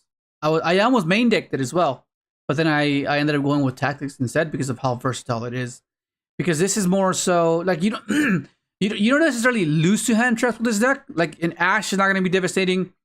Lance is probably the most devastating card that you will be facing. Everything else just doesn't feel as impactful because there's so many ways you can sequence your hand in a way where you can bait and be deceptive and capitalize, right? So I didn't really feel the need to main deck cross out, because if your deck gets absolutely devastated game 1 that you need to cross out, then maybe go for it, right? I know Raizo does it, but it's different because Raizo is a far more efficient deck of what it's capable of doing. So it can afford to have these cards in there, whereas us not so much, right? So I'll take a different approach where if they end up lancing me, then I obviously will have hand traps to hold them off and have like an equivalent impact. Instead of having 1 card do it, I have 2 or 3 cards do it, and have my engine be efficient enough to attempt the following turn, right? Right. And one other argument for crossout for Ryziel versus Crystron. Like decks like Ryziel, Malice, and even to a certain extent Blue Eyes all have much higher representation. So crossout doubles up for cards that aren't just hand traps and non-engine. It doubles up for the engine themselves in the mirror match. Oh yeah, exactly. Yeah, that's true. You can cross out their names, and that can be insanely impactful and pivotal in a simplified game state. You know. So yeah. It's not impossible to come out in a mirror match for Crystron, but it's less likely, at least for now. Maybe with a list and hitting some of the higher tier decks that could change, but for now, you're not going to likely see a ton of Crystron mirror matches. Yeah. Well, I mean, to be fair though, there a lot of Crystron's top this weekend at the YCS Argentina. So like that was like because previously it's only been two. Like Yassine got top cut, and there was this other guy that got top cut. But apart from that, there wasn't anything else. And then like this past weekend, there was four. No, wasn't there four? Four YCS tops for Crystron. Pretty sure. I think people are kind of reading the room and seeing that like that Crystron does have the obvious outdo it the same as Malice does with Lancia. And with the 7th Ascension coming out, so that you can search Lancia on your turn 1 if you're playing that. That's another way to counter it. So I'm not saying that I had my doubts when that happened, that how viable Crystron is going to be. I'm not in that same place now, but just in general, the representation is going to be much lower for it, seeing how much higher the ceiling is for Ryziel, Malice, and Blue Eyes. Yeah. It's possible, just you're playing an uphill battle. I really hope they ban Minstrel. That's like my only issue with that deck. If they ban Minstrel, I think the deck's fine. People say Minstrel or Moon Glacia. Moon Glacia is like I think that's like one of the payoffs of the deck. No, just to play that to rip, and then because like if we can hold our hand traps and not be like worried about them sniping it out of our hand, like I think it's fine. It's just that them just hitting our Ash, hitting our Imperm, or hitting our Nib, like that's like devastating. Like I don't know. I feel like Minstrel is just really annoying. I think you have a point on the Moon Glacia, but another card that I've heard some people say, which I hope doesn't happen, I've heard some people saying that they want Toad banned. Toad. I would be okay with that, to be honest. I'd be okay with Toad banned. Maybe I'm biased because I like Paleozoic and the Toad stuff from previous Crystron lists, but I don't know. Imagine rolling Toad against deck. We're playing Paleo Crystron again. That'd be great. That'd be awesome, bro. For those of you that don't know, this guy banishes frogs to summon itself, right? And usually, what happens is you banish your Dew Frog, you banish your Swap Frogs, but Crystron have a tuner that can recycle those banish cards. And that's this guy. So this guy, basically, this guy recycles your frogs, and you can continuously be resummoning it off of Toad, and you have endless amount of fodder for the Toad, which was this is way back when. When was it? 2019, 2018? That was a while ago. It was late 2017, early 2018. Yeah. Okay. Yeah. Yugioh, Black Sav. Because this was just when Lakes were getting started. It wasn't the first one, but this is when we were playing with My Star Boy. Oh yeah, My Star Boy. Yeah, I remember that. We were waiting for the Dark Witch, huh? We were waiting for the Dark one to come out. Yeah. I was like, dude, the hell. I mean, yeah. I mean, I'm not sure what else to say about the list. I mean, anything else? Because now it's like we know it works. I tested it before the event. I did like so many matches before the event, leading up to it at the regional, at the remote duel regional, and I really liked how it was functioning, and it paid off. I'm still so tilted on the game loss though. Fuck it out. I was like fuck it out. I was like, I felt so confident too. I was like, my deck is fine, bro. No, bro, it was not fun. I bet you must be happy that you never ran into a Blackwing player, right? Blackwing, what do you mean? Because they summon full armor master, and you're not going to be able to get over it. Oh my god, yeah. Yeah, if this deck can't really out it. The only way to out it is if he puts it in attack mode. No, not even then. Yeah, no, attack mode to crash into it, yeah. Well, that's where if you wanted to play Centurion on the Glacier, you could deal with that. Because it's 35. Yeah. Okay, so I yesterday I was I'm not sure if I was tired and I was cooked, but I was like, let me try something. I'm pretty sure it's been done before, but I was like, I feel like just playing a simple deck. I feel like not really thinking. Let's just not think real quick. 141, 50. 141. Oh my gosh. And then trap tricks as well. Yeah. Because you negate on your turn, and then you hard open this guy, you summon it on their turn. So you're always gonna have a Griffin on board. Oh yeah, so you need trap trick. Trap trick. Is it 2 words? Yeah, 2 words. Okay. What is this? Is this pure adventure? Yeah, I was like, I just don't want to think anymore. I just want to just like one like a small sequence, just search, set, pass. That's what I was asking you guys. I was asking if another you could play. There are a couple other adventure cards you could play. You could play one. You could play a Legal Knight. I think you play one at Legal Knight. Yeah, I was going over this as well. Because this one gives you a token, so you'll always have a token. Of Armateer, right? Yeah, but there's no way to search it. Like I thought, if Right placed any of the continuous spell, okay, that would be insane. But it only places Fateful, which is kind of annoying. You could play one of the field spells so that Enchantress can place it. What do you mean? Field spells are pretty, like. Yeah, no, it's pretty bad.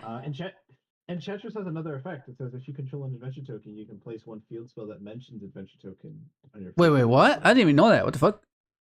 If you control adventure token, it's like people are reading Jet for the first time. Like it has another effect. This entire time, wait. You can special summon this card from your hand. You can banish this card and you add on right from your deck or Gabriel to your hand. If you control an adventure token, you can place one. Oh.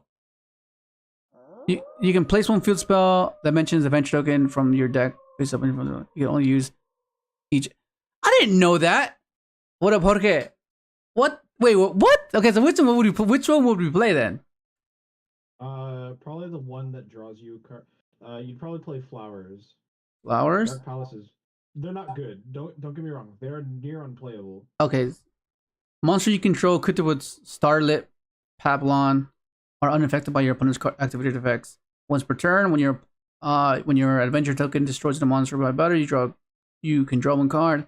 Once per turn during your main phase, if the previous effect was activated this turn, you can add 1 field spell that mentions the adventure token from your deck over to your hand.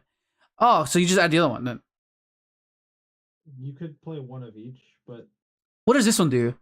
While you control a monster equipped with Dono, the Noble Arms of Light, your opponent cannot activate cards or effects during the battle phase. Okay.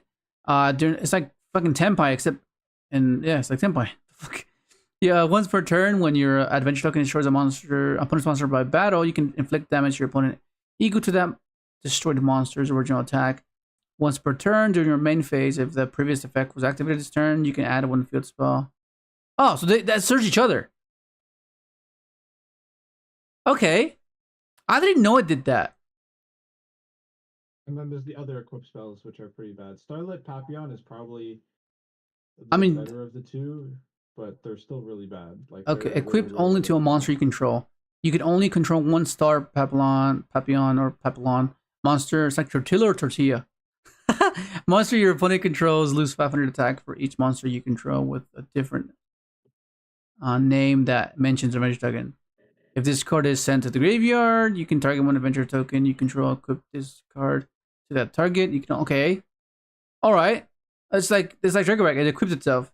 So all their monsters lose 500 attack for everything we have. Okay. Equipped only to a monster you control. You can only control one the noble arms of light. The equipped monster gains 500 attack, or for each monster you control with a different name dimension. Oh, okay. So this one gains.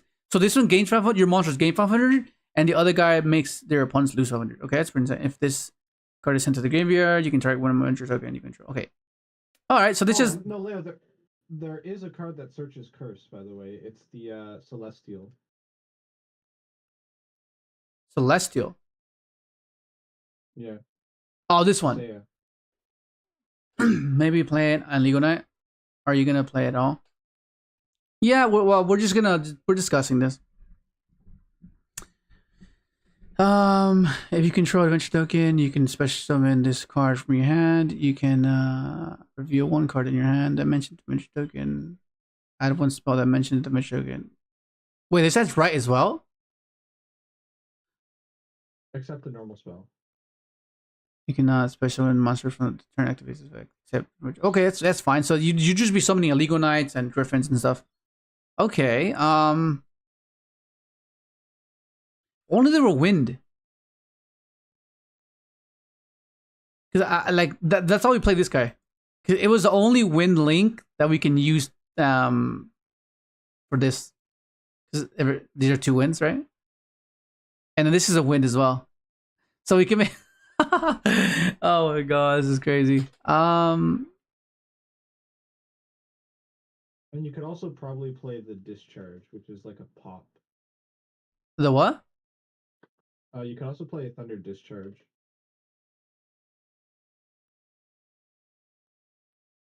Which is that one? It's the trap.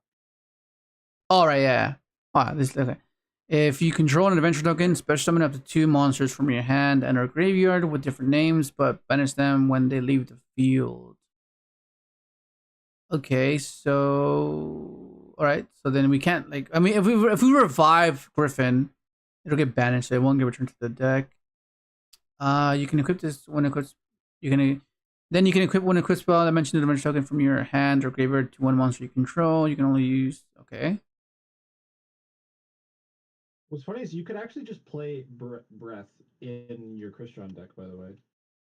Thrust into the trap is crazy. Breath Revive is generic. It revives anything. Yeah, anything. That's crazy, actually. But then you can't oh, it doesn't restrict you any other way. They just banish the stuff. That's actually pretty crazy if you think about it. And this looks like a synchro ring, kind of. Okay, if you control an adventure token, you can target one monster you control equipped with an equipped card that mentions adventure token. Destroy as many monsters your opponent controls as possible with attack less than or equal to that monster. Then you can equip one equipped spell that mentions adventure token from your hand or graveyard. What the hell? Okay, so this one equips this one to pump up your guy. So it'll be 25. And then this one will reduce their monsters. No. So, okay, it'll be 3k. So you equip... Okay, this equips this to either or the token or this, making it 3k because you obviously have a token and itself. And then you pop everything that was less attack. The only downside is that the traps are not searchable. Well, but then you have thrust though. We have thrust and we have trap trick. I feel like we're wasting our time trying to make pure adventure. I don't know. You never know, bro. It might seem bad, but we could try it. Well, here's a question. Refresh my memory on what Tempest the Dragon Ruler does. The wind one. It dumps. No, it adds you a wind. I think. It adds you any Tempest? wind or any dragon. You can just dragon. I think. You can discard this card and one wind monster to the graveyard. Add one dragon monster from your deck to your hand. You can banish. Yeah, it adds a dragon. Oh, okay. Okay, my bad. I thought it might have had a useful effect. I kind of want to try just for the hell of it. See how it goes. So we need to play both of these then. Well, we need to play one of each, like this. Fucking hell, this is wild. Okay, do I just play one of the other ones as well? Like, do I play? You probably, if you're gonna play pure adventure, you probably play 3 of the other the Tesea, right? Which one? Oh, what does relic do? Cannot attack unless you control an adventure token. You cannot. You can only use each of the following effects of magic or warrior Oh, order let's get your trap. once per turn. If you control an adventure token, you can special summon this card from your hand. At the end of the battle phase, if your monster dimensions adventure token battles, you can set one trap dimensions. Oh, yeah, this sets it. In the worst way possible, it's a battle trick. Hey, bro, it's a practical scenario, so we got to see how often that comes up. In theory, it shouldn't. In theory, it shouldn't, but we'll see. Do you maybe want to even try? And honestly, you just fill your extra deck with Ultimate Slayer targets. Oh, that's true, huh? We can put cherries. Just got detonated. Wait, can we use Metatorson anyway? Not during your turn. No, as a breaker, just like, you know. Yeah, I mean. What can we summon though? What can we summon? Well, it'd be detonator. You could cheat out like Bisteels and stuff. Yeah. Two potential options that could work as well. You could try out transaction rollback, and then since you're not really playing an extra deck reliant deck, you could play Pot of Extravagance. That's true. That's very true. Oh, that means you have to max out the lady. Oh, extra I like. Yeah, because we're just playing off the main deck. Okay. I'll just max out these then, because like what the hell? Your only real hand trap. Yeah, impermanent this. And then just play it like I would say side. You can then just put in like Ultimate Slayer targets. Okay. This is gonna be hilarious. Okay, what am I gonna play Curse of Aramersu or no? Nah, it's pretty bad. Okay. So we'll put this in the side. What are Entis? Was it Entis? No, do we want to draw, don't we? What's the link that sends the fusion? It's the Tri Brigade link for, or is it link 5? It's the link 5. Yugioh Gilbert, yeah, it's stuck control. The link 5. Is it Brigade Arms of Bucephalus? Yeah, so that is your link target, because that will send Garura and get you Okay. to draw as well. But you also play Garura as a fusion target. You probably play a Garura and an Entis.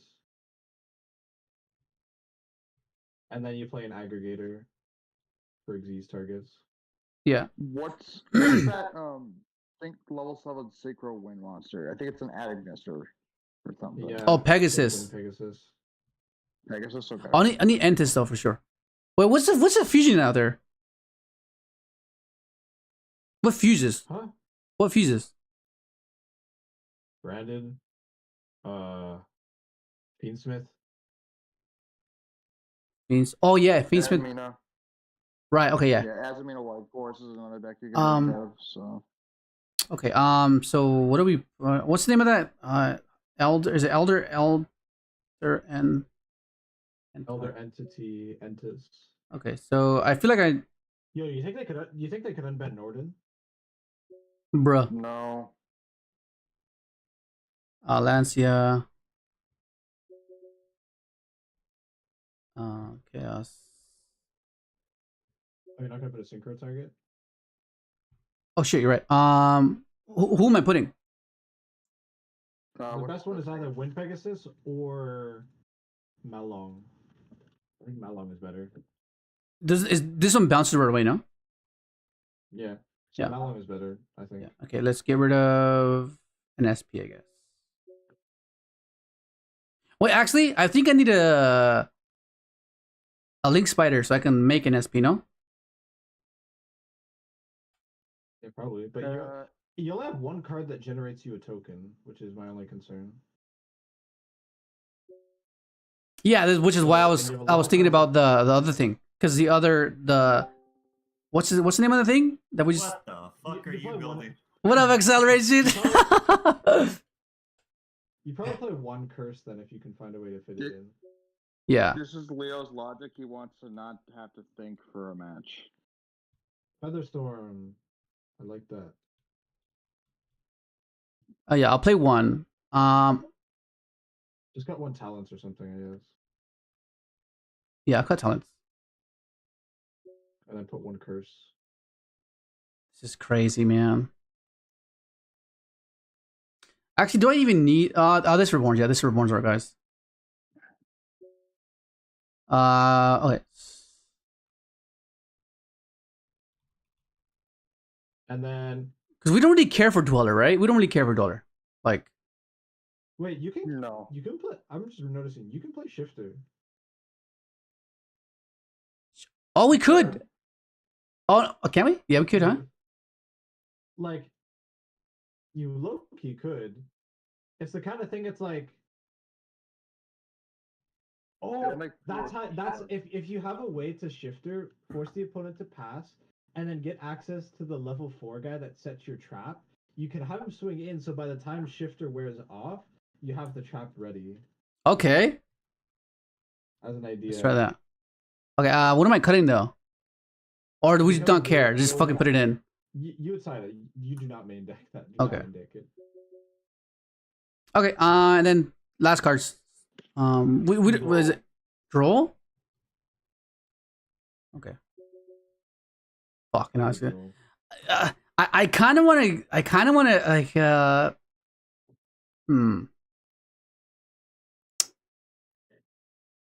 I kind of want to have an exceed to go into Zeus with this guy for some reason. Your best one's probably you probably want to. What's the guy that can be immune to something? Fortune Tune.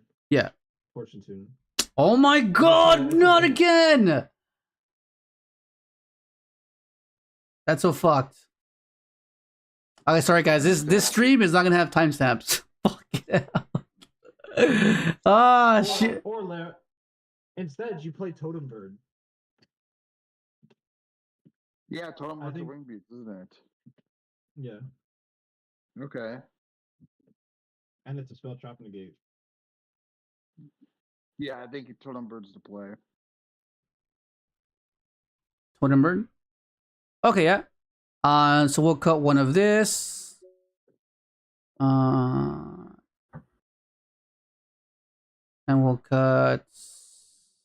Wait, Leo, how are you making the Harpy Channeler if it requires 2 wins? I guess it would only be Terra Top. Yeah. That means if you're playing Totem Bird, you don't need Harpy Channeler anymore. No, we do need it because this is a. Oh shit! You're right. This is a wing beast. Yeah, that's The true. only issue with Oh no! I guess the only other scenario would come up is you can like normal summon a Fuwalos and then link it away with Griffin Rider. But if Oh, you're yeah. there anyway, it's like fine. No, yeah. Fuwalos is a wing beast anyway, isn't it? Yeah, it's a wing beast. It is. So yeah, you don't need Harpy Channeler. Oh no! The reason you need this is because you can use this right away from hand. This. That's why. the only other issue with the Totem Bird is that means you need to have 2 level 3 wins. So there might be an argument, honestly, to put in Ghost Mourner, but Oh, that's true. Yeah, that is a possibility. But this is gonna end up being a fucking 60 card deck. No, this is so bad. You're gonna play one game. You're gonna open up both the equip. You're gonna open up like 3 as equip spells. You're gonna open up a. No, but that makes much more sense to play 60 card then. No, because we don't want to see these cards, so might as well just drown it. do you think it might be worth to play 2 Lightning Storm Harpies Feather Duster in the side? Yeah, that's what I was gonna go for instead of the draw. So I think I'll just main deck the draw, and I'll side in the storms and dusters. Yeah, let's just go 60. Fuck it. Let's just go 60. Oh my god. Transaction rollback.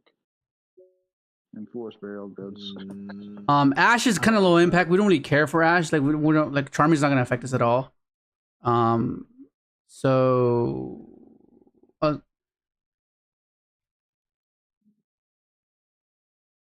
should we go for Mourner? You probably play. Oh wait, you probably play ultimate. No, you probably play. Don't you play like you? Small World into Terratop. Oh, what do you think about Small World? I was gonna say, why not play like a Nadir package? Wait, what? We could play a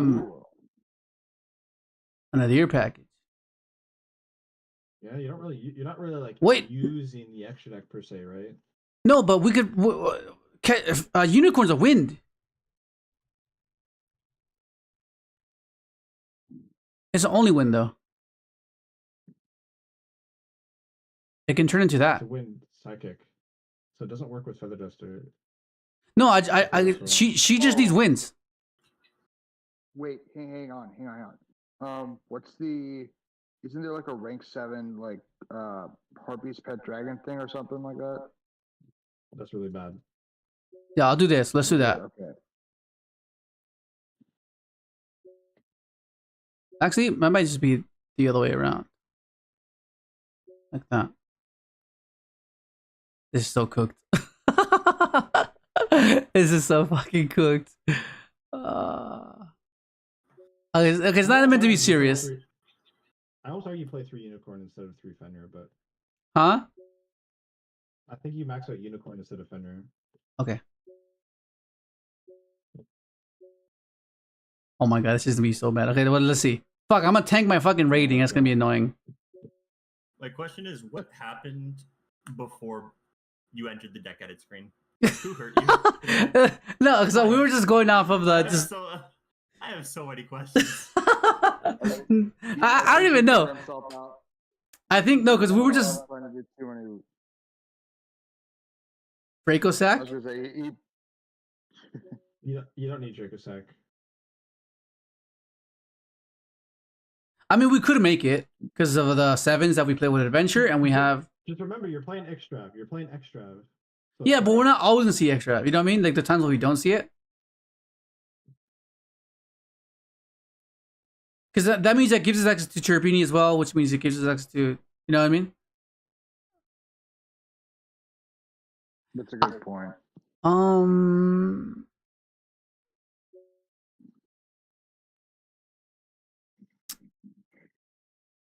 What will we cut? Then...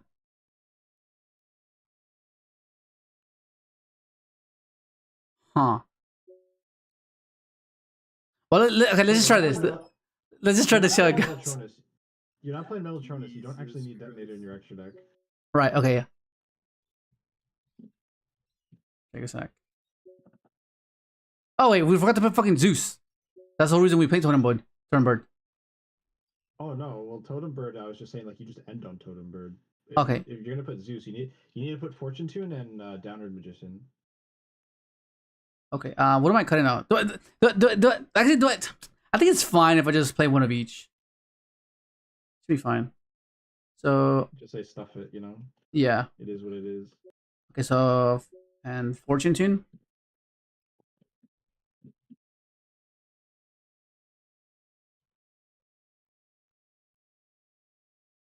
Huh, Tune. Fortune. Okay. Fucking hell, this is wild. Okay, am I really gonna max this out? Honestly?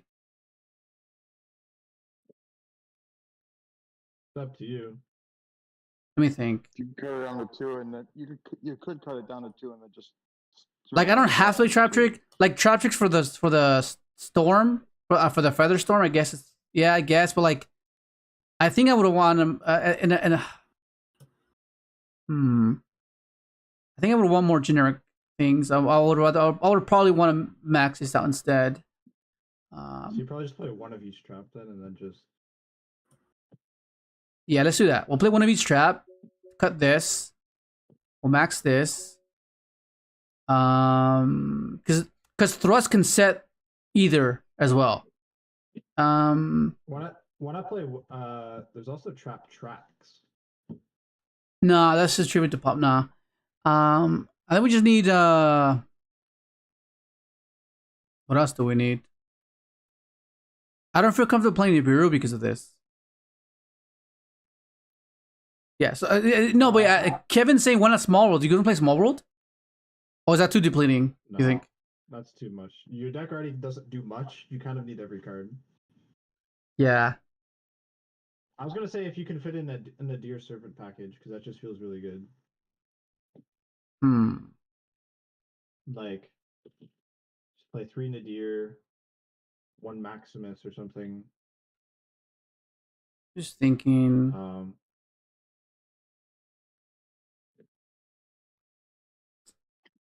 Can I put? I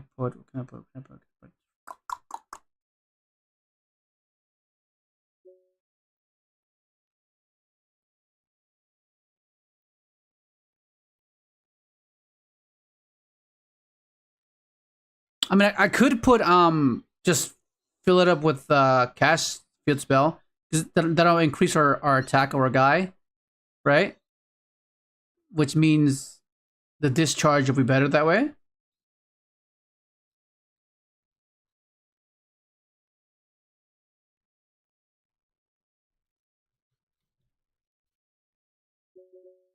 You could put Prosperity if you want. Yeah. And let's just try that. I just hope it doesn't conflict with Extrav, I guess. It's a one of. It's a one-off. We'll fucking draw it every time. Okay, let's just fucking try this, bro. Okay, it might be good.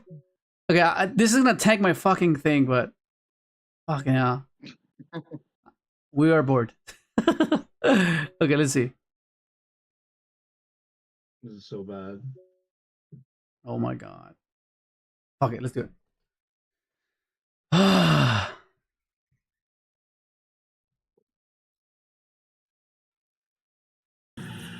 Let's get this duel started. Do you know what? There's a large Discord server called that hosts an event called CADT, where it's basically like a cross archetype duel tournament, where basically all the official like archetype discords put together teams and they run a tournament. Oh my god! Like oh my god, that hand's so good. What the fuck is his head? Oh my god!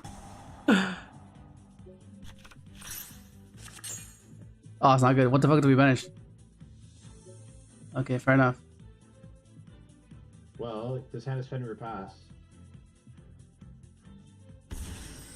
Hey, bro.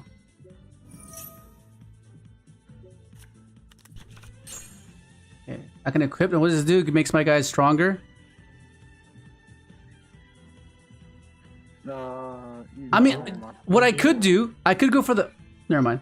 She's gone. No, you couldn't have because it requires 2 wins. It's Fenrir Pass. It's Fuck. Fenrir Pass. We're cooked, bro. Actually, this requires what? A winged beast?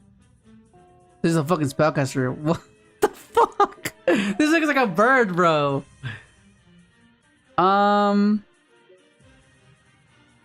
Actually, it might just be SP. Nah. You can only control one turn one. This card is into the graveyard. You can target one. There's no point in using. Okay, we'll just draw him, and hopefully that's enough. Cut the extra for. What up, Geo? One thing you could look into and try after is. Oh my god, memeghoul, bro. Memeghoul. Fucking memeghoul. Okay, let's draw this guy. Let's draw this guy, bro. Well, I wonder if you expected me to play this. Should I banish this guy? Or should I wait?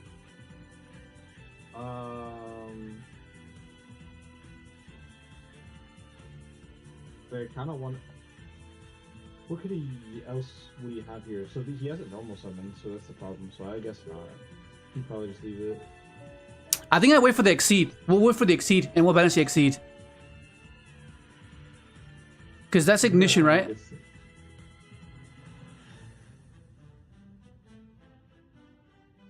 We're attempting at a adventure stun deck. Fuck. Shit.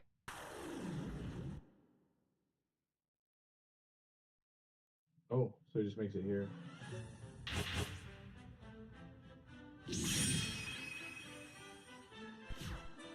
Battle? Yeah, to flip the Archfiend. Okay. Wait, why? What's the point of that? Wait, why didn't it trigger? Zeus? That's fine. Down here the street. Why? Oh my god. Oh shit, I'm cooked. Fuck. Oh damn. Well, actually no, he's setting, so that means oh he's adding, never mind. Okay, he's gonna book my guy. I guess we're gonna not use our extra deck. Wait, what? Does this have a grip effect? Yeah, it bounces his own images. Okay, I think we're fine. Does he have another room? That might be why. Oh yes, let's go. Well, he knows I have this. Well, we're going with this first. Might as well. Bro, dude. Fucking hell, pop back to back. Okay. All right. You just special Fenrir, attempt battle phase, Yeah. I think. Nobody books my guy. Well, you don't know if he has another room.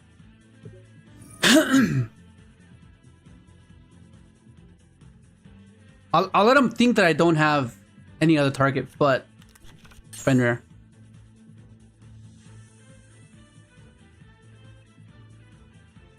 Okay, we'll just go battle phase. He's so ass. Because that's Imperm to cook. Oh yeah, let's go. Oh, We're fine. there was another room. What? Why didn't he use it? I have no idea, but I'm okay with that. Especially Unicorn, don't special Fenrir. Yeah. What am I getting here? Is it just Enchantress? Oh, is it this guy? Yeah. No, but this only activates when I have control a token. You've already battled. Yeah, but just Enchantress. Oh, no, What's- what is it?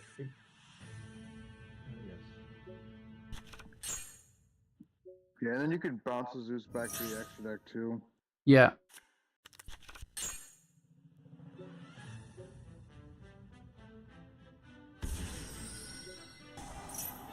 Oh, and you can ban. Well, yeah, later you can banish the Zeus too. You bring over else he has. Actually, you Loki. Is it Draco back? No, yeah, it's always Draco back. Yeah, it's trigger back. Trigger back. Let's get birth. Fucking hell. This is hilarious, bro. Yay. By Fenrir. We can go Drago back here, actually. I mean, Drago sack. Oh no, we can't. we're out of fucking extra deck. Holy crap. Oh, you still got an SP in there though. Yeah, we still have SP. So we just bounce it, right? We're just bouncing it. Yeah. This is hectic, bro.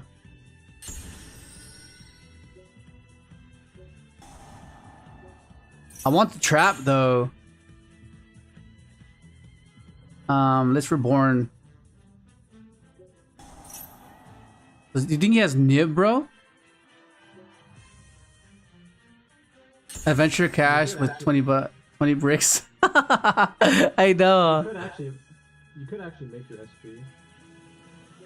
Yeah, he's one of the Fenrir's and Unicorn. Yeah, let's do that. No, keep Unicorn. Wait, what? Why? Unicorn. Unicorn ripping their extra deck is much better. Okay.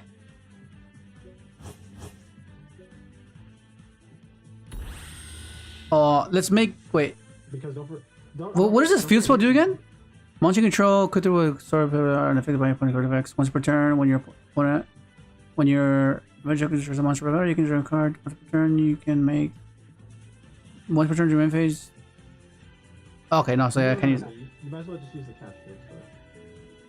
Yeah, I'll do this. You get time. And the reason why I said that is because he has memeghoul room in his board, which dodges your Fenrir's target. Dude, SP's huge.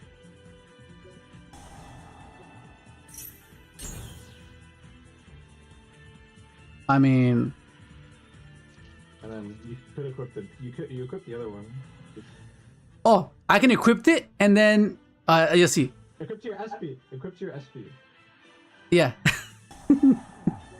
What the fuck? This is hilarious. Oh my god. Well, oh, this guy message. What is he gonna say? Why you're so slow? Freaking new deck, bro.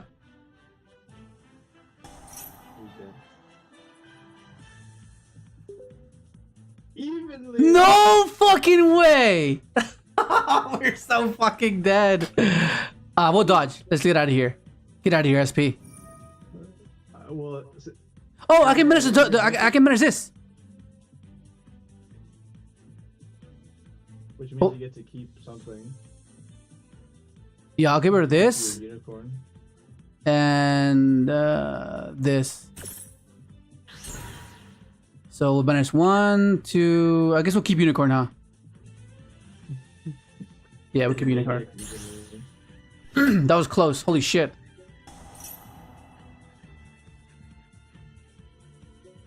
Room or dungeon? Okay. I don't think dungeon gets him. I don't think this card has a 1 card. They should know, surely. Well, I know. Dragon is like a 50-50 is the problem. Okay, this rip is extra. The guy that searches, no? You probably get rid of crown if he's only on 1. Oh no, he's not.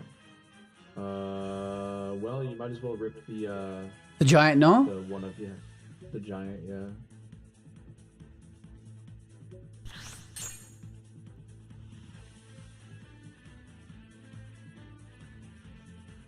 Okay, only if it's oh, so Archfiend is only when it's flipped in main phase.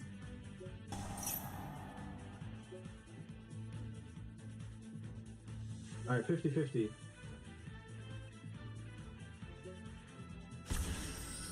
Oh, I got the Archfiend. Well, that sucks.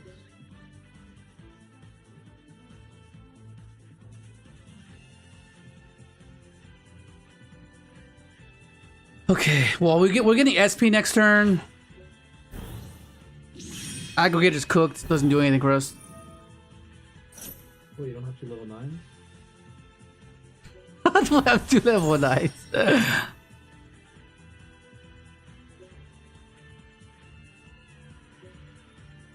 Is even the fairy? How resourceful is our extra deck though? Now that I'm thinking about it, like the draw 2 is nice, but do you think we would have benefited from keeping the extra deck intact? Maybe. It would have, I guess, given you. It would have given me access to Dragosack. It would have given me access to the Harpies to turn this on. Yeah, I think we might have to rethink the pot maybe. Well, I'd like to stay on longer, but I got an early shift tomorrow morning, so. All right, Nick, catch you later, bro. Have a good one, guys.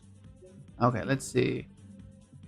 I think you've just gotten outpaced at this point. He just has so much recursion now with the field spell existing. Let me see. Hang on.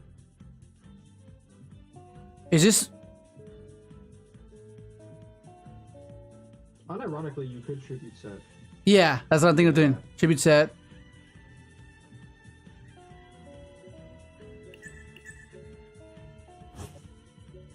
But I can't attack with this guy, can I? Can't I?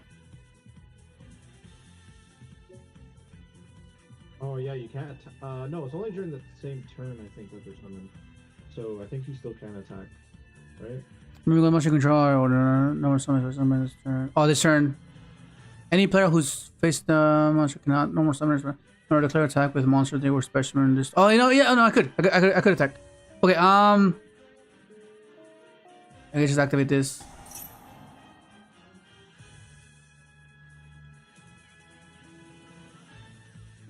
Yeah, I think we have to rethink the extra. And you actually oh no, you don't have Fenrir up. Okay. Then I don't know what you ripped from the extra. Probably just like SP or something. He has a quick effect right now with oh no. No, yeah, no. The master can flip up a face down monster. Wait. Oh, this is a quick effect? Yeah. Oh, okay, so it's my guy. That's fine. I don't mind him 50%.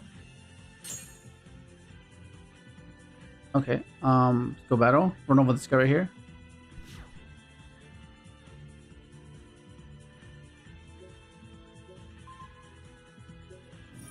Let's get rid of. What are we getting rid of here, though? What do you think?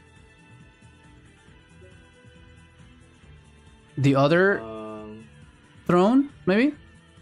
Oh no. I think it's Anima or SP. Anima or SP?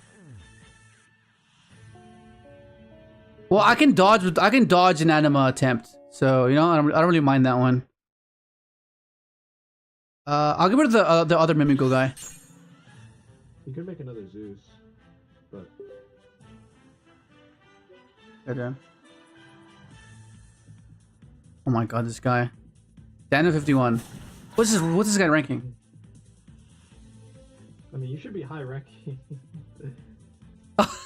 Yeah. Okay, well, we'll just pass with this. What the hell, bro? Yeah, I think we'll cut the extra and we'll put something else. Because I think we would have benefited from keeping our extra, and yeah, I think we would have been better off if we kept our extra on tech. Like, we would have drawn into more cards, but like, I don't know, it just seems like maybe, I don't know. You could still keep the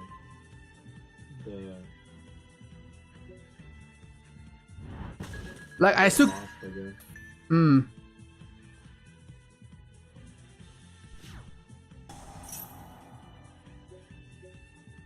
Let's just dodge this.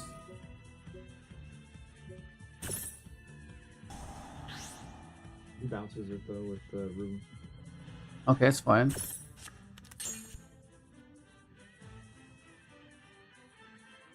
Now he has Anima.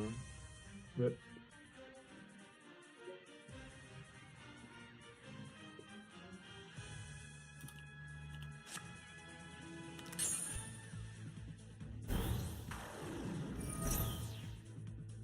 Well, why couldn't I draw? Oh. Alright, well, I'm gonna... Alright, catch you later, Nick.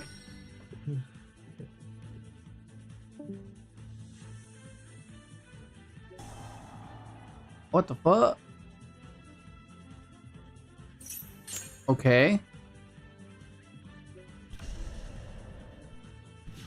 This is party doomed.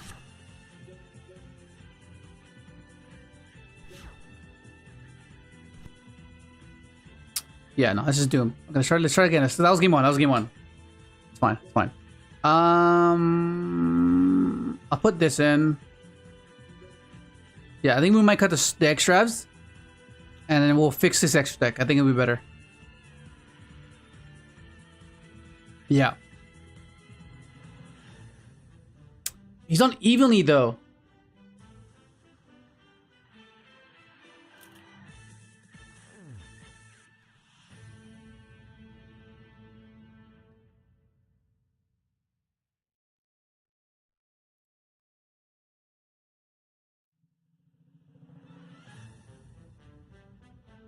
This is so cooked.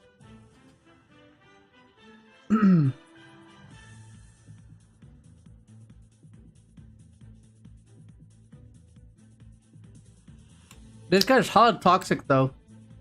What's with all the slow players today?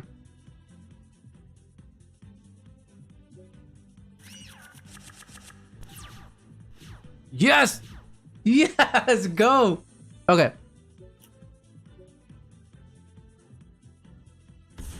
We have the harpy set up.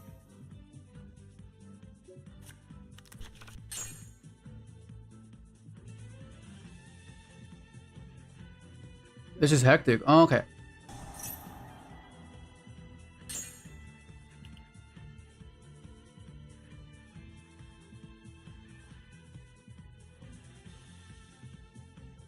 Wait, that's official? The new Spider-Man movie? Brand New Day? Yeah, based on the comic book storyline. Oh crap, let's go. Okay, we'll go. I can't say it's based on it, but like, given the previous one, Okay. resemblance to One More Day. The previous movie had resemblance to One More Day, except somewhat, like with the ending. Brand New Day came after One More Day's comic book storyline. So. Why do you etch that? I was adding the equip spell.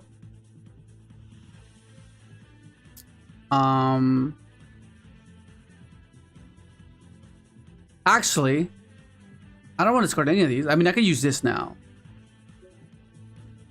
It's a matter of if I want to keep this in hand or not. Wait, can't you protect yourself?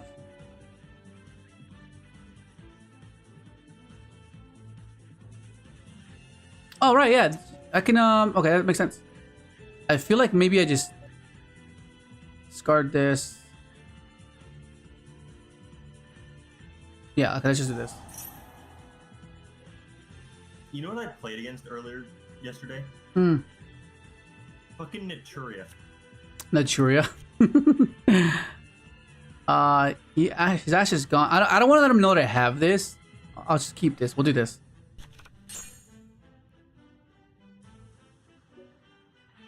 It was so weird. Just like, I was like, what am I looking at?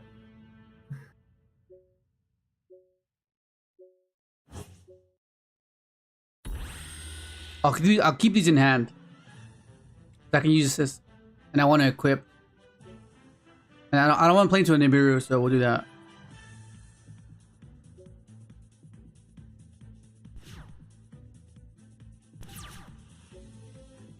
Because if he has evenly, he's gonna be like, evenly matched. I'm like, hell no.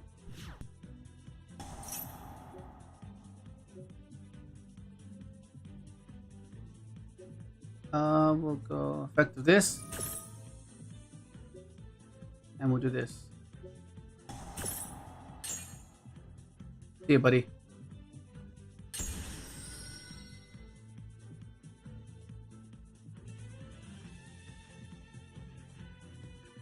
This is actually cancer.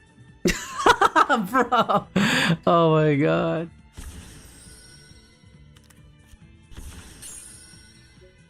Okay, and then all equipped. Is it? Yeah, it's trigger back. Add equip. So then now, if this were to be destroyed, I can just send the Draco back instead. Kind of like Cherubini. What up, Magic Key? Congratulations on second place. Original, super cool and awesome to see. Krishna versus. Awesome. Appreciate it. Thank you.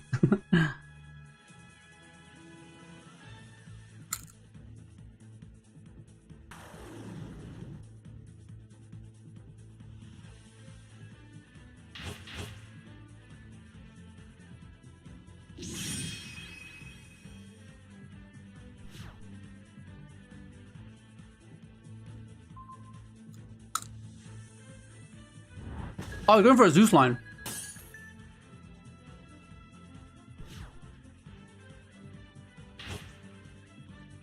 This is kind of cooked, actually. Why did you agree to play this?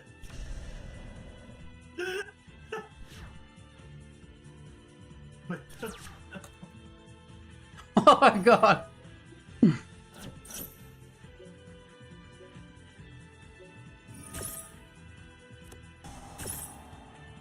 Bro. I'm so dead.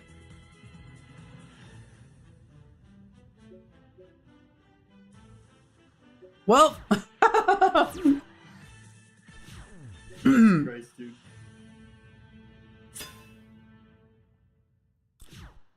It's still not over. It's still not over.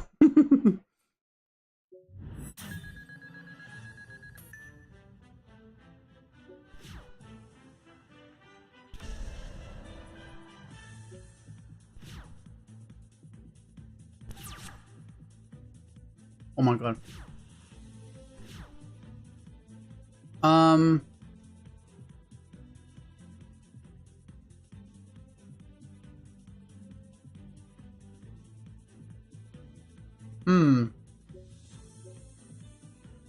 I think I need this.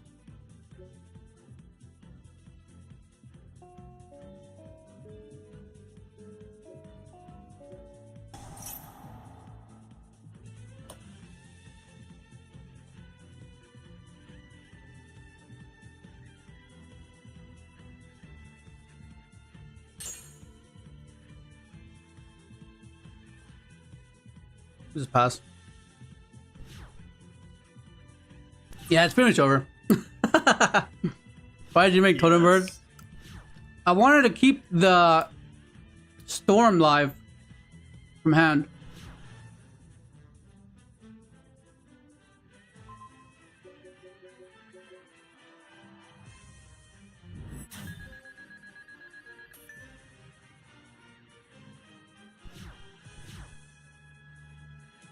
Oh, here it comes. Okay, that works.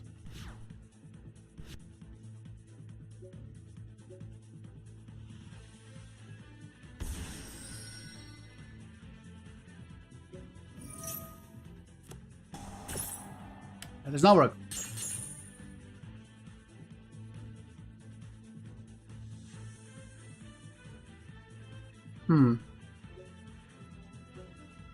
Just cooked, bro. Okay, that's bad. That was bad. Bail, let's bail. Let's bail. Let's bail. It's time for, Let's bail. Okay, let's forget this deck existed.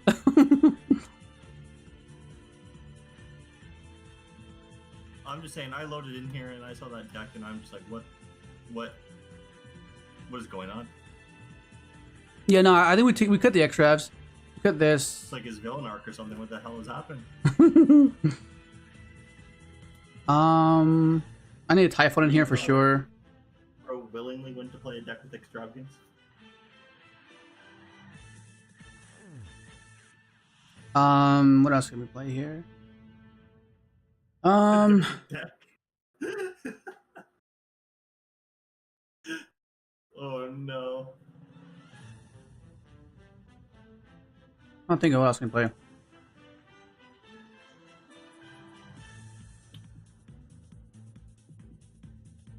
Droplet, do this, and then we can play.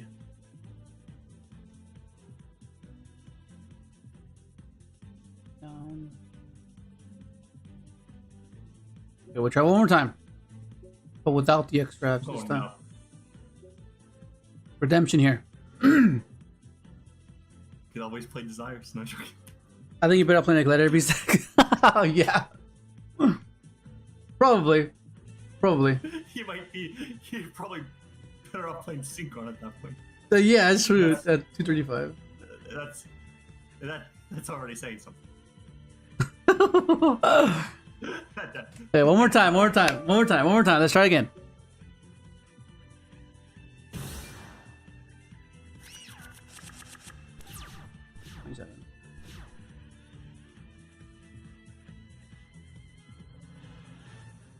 Okay, not bad.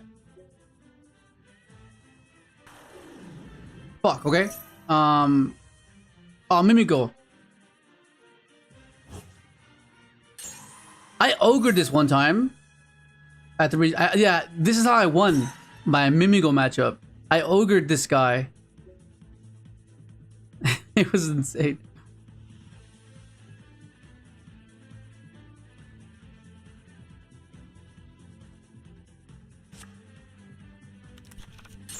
We have thrust.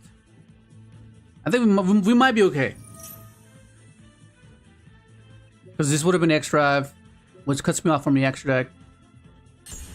Yeah, I think it'd be better this way.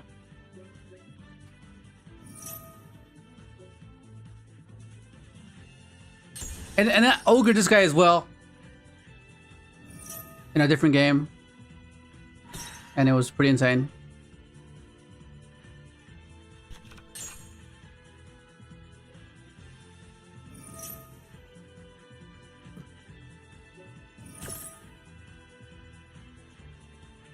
This guy. The one that is this the one that fusion attempts when he's summoned? Yeah, this guy. I ogred this. It was a simplified game state, and he didn't have the resources to make anything, and he already burnt the twin. Yeah, he already made twin, so he couldn't make it. He had like 2 cards to confuse with, and it was insane.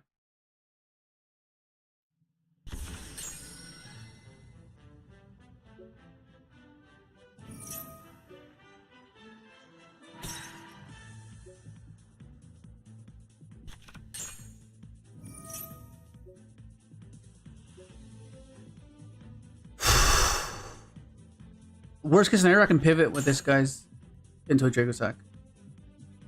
You know what's gonna happen the moment you go play back like Crystron? Your first matchup is gonna be Mermail. Oh my god.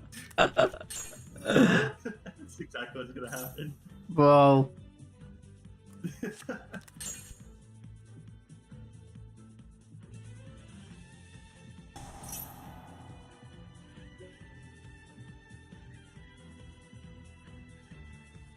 I don't know for how long. I thought memeghoul and memento were the same thing.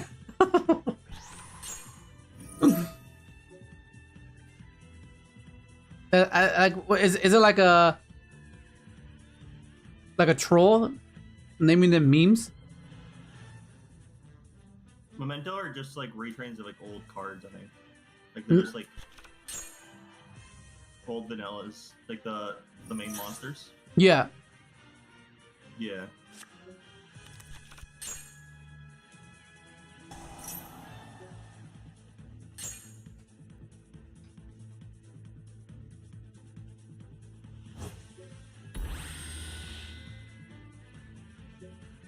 Okay, SB, okay.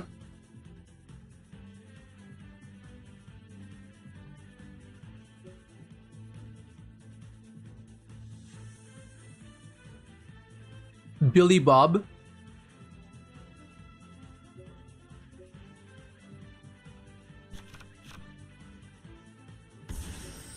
Okay, this is the guy that is needed for the steal. Okay. This seems underwhelming, but like, it's a fair bit of interaction.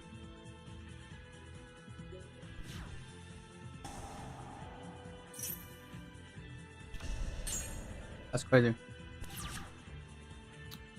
Okay.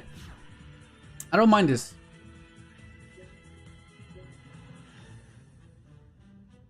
Put it fall in.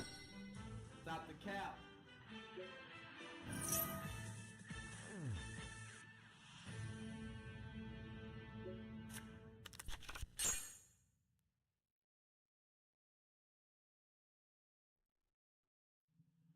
Okay. What does this mean? I get access to this. He ashes. I mean, we go activate, search. Okay, let's see if he bites here. Let's see if he bites here.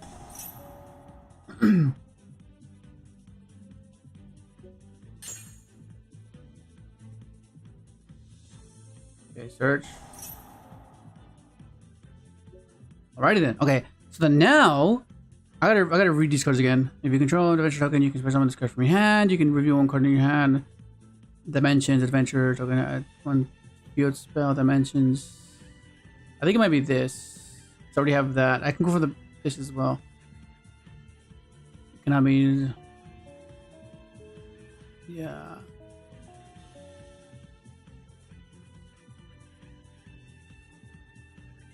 Okay, let's go for this. Start that.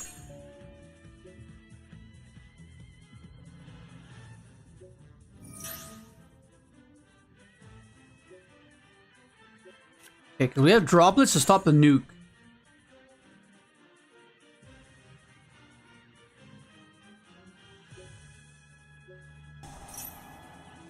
I activate the spell card.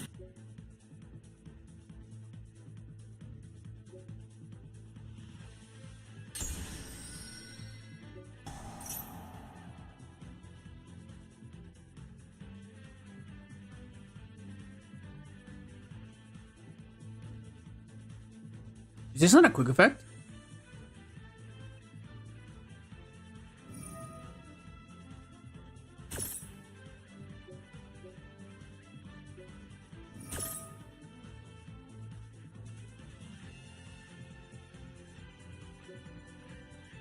Ah, shit, I really don't want to use this now, though. That's my main concern. If I use this now. Send this. Negate this. I keep that. He has Bone Party. Diffuse. I negate that. He chains. I kind of need to keep this though. We'll see how this goes. We'll get rid of one.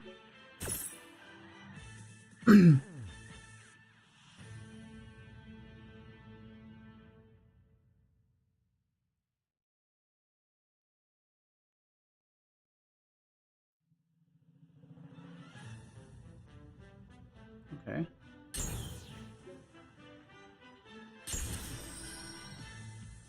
All right then. We'll go add to hand.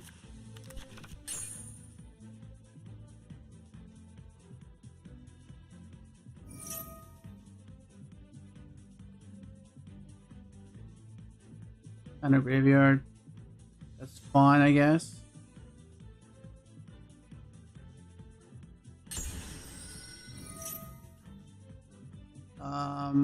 That's fine.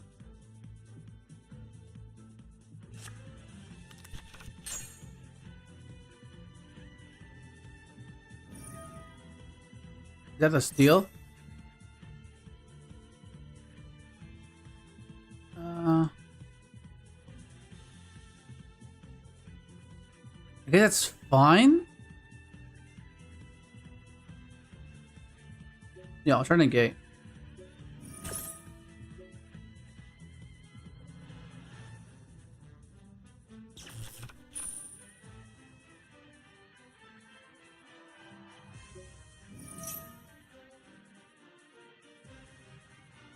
This is weak as hell. It's 1,000.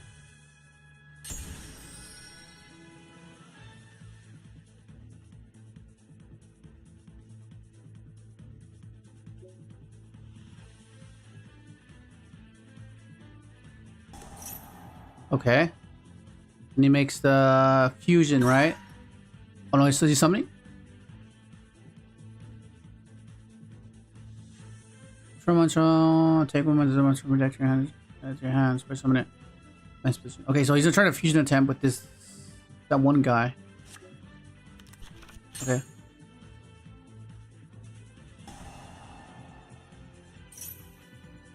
Okay, Reborns. Bro, what the fudge? Yeah, that's when it pops.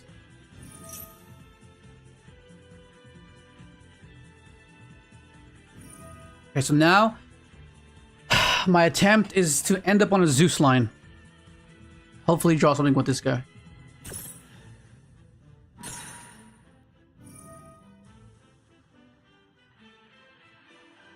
Okay.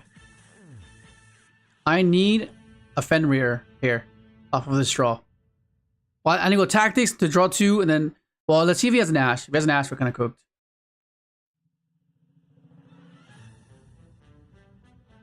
Because we could possibly draw the card that gives me a token so I can bounce as well. Well, let's see. I activate the spell card. Alright. Well, it has to be this.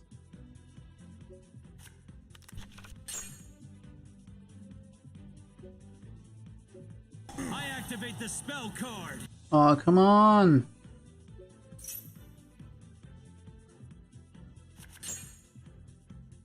That's not good.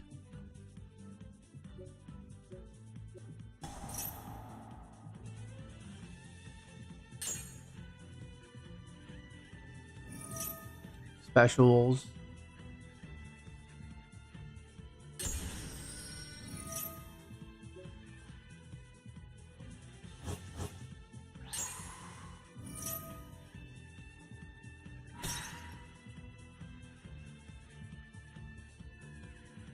Interesting.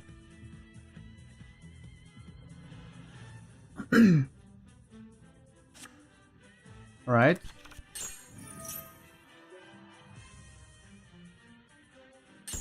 How many things going on? Oh, I was gonna pop it.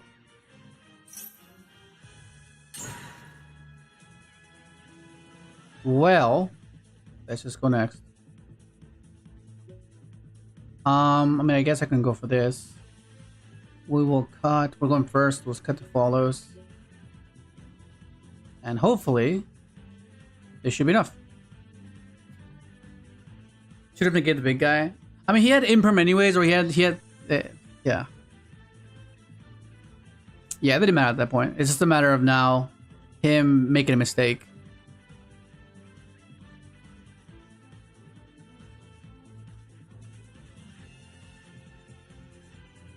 He's like thinking to himself, like, what the hell are you playing, bro?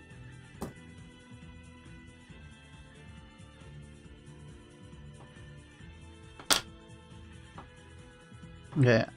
Yeah, after this we'll do an adventure Crystron game before the stream ends. Okay. All right, I like this. Lancia? That's perfectly fine, buddy. You're gonna go against Maliss Or fucking Mermail, bro. yeah, it's gonna be one of those two.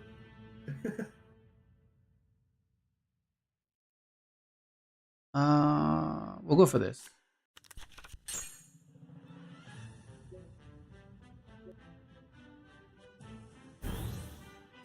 I don't think that I don't have access to Fenrir yet. Because if I had Fenrir, he might be inclined to negate this. But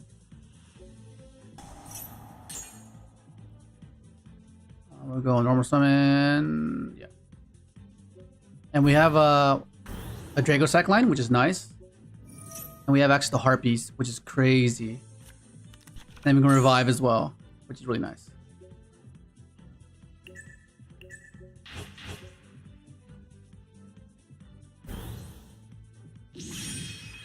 Oh yeah, that's cool.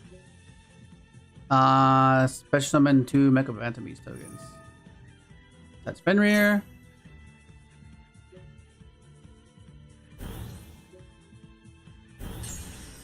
Excuse me. Actually, is it this or is it this? No, it has to be this.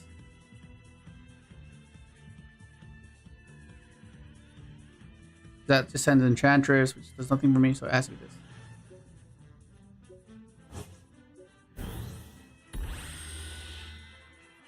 And then we'll revive.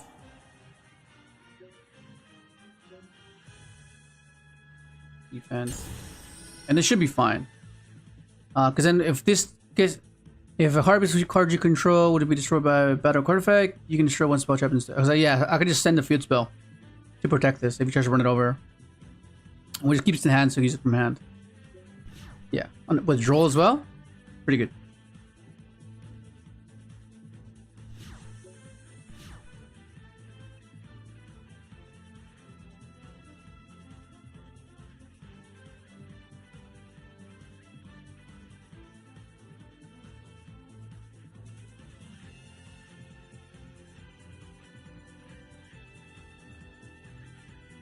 He's really thinking about it.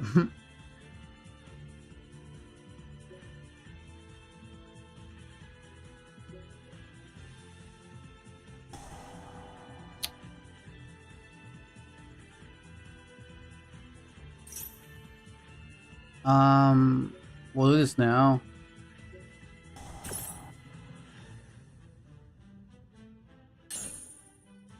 Wait, what?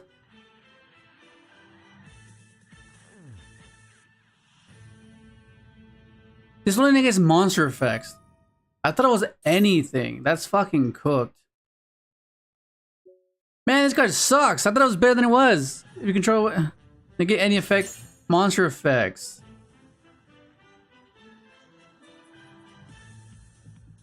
I guess that's fine.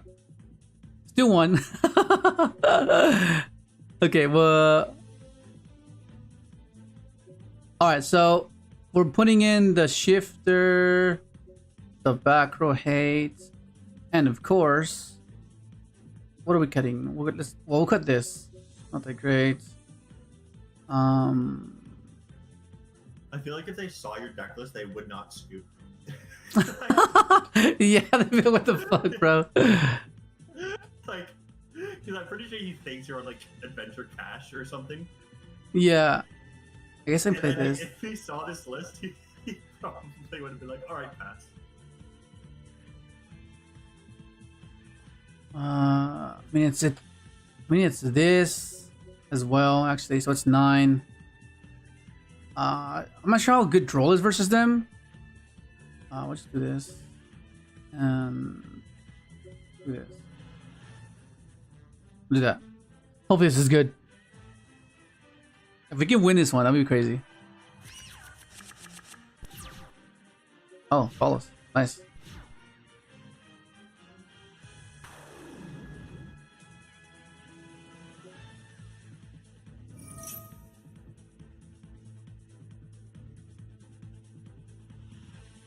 What? What's happening?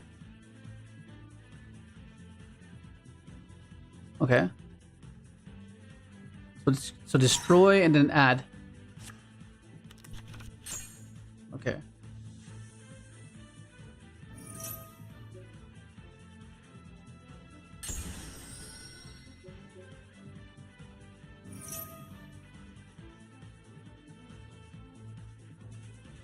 Okay, he sends to grave. So he sends up to its level, so it'll be 5, right? Assuming he sends level 1s. Okay. If this card is into the graveyard, you can place a monster from special summon this card. Okay, so that summons from grave.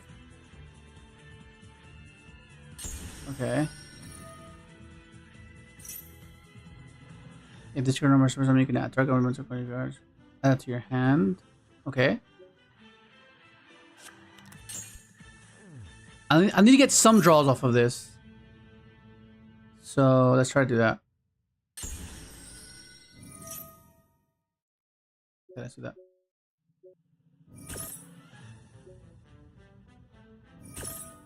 Well, there goes that. Let's leave. Let's leave. Let's leave. Okay, let's just switch decks. This one? Yeah. Okay, we'll do one match and then we'll call it a day.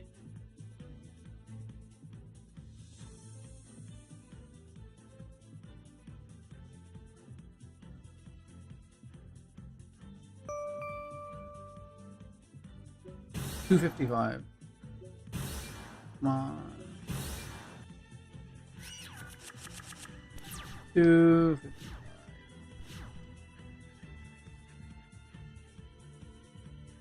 Okay. Awesome. No fucking way, man! That's fucking awful! I fucking told you. What the fuck? I told you this would happen. Fuck! Oh, fucking annoying, man.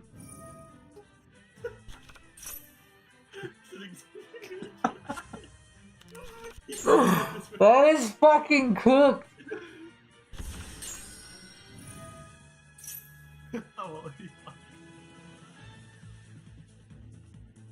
Now let's see what he ends on.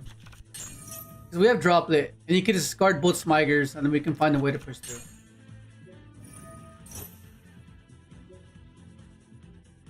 If he hits either of these, we'll scoop. With Mulling Glacia, we'll scoop. But if he leaves these in hand, we have a chance.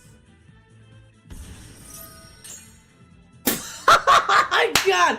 Oh my god, we have a chance, bro. Okay, we have a chance. We have a chance. One chance. One chance. Holy shit. Holy shit. Let's go believe, bro. Manifest it. It's not a loss if you learn something. Now you Bro. know more than you did before, right, Leo?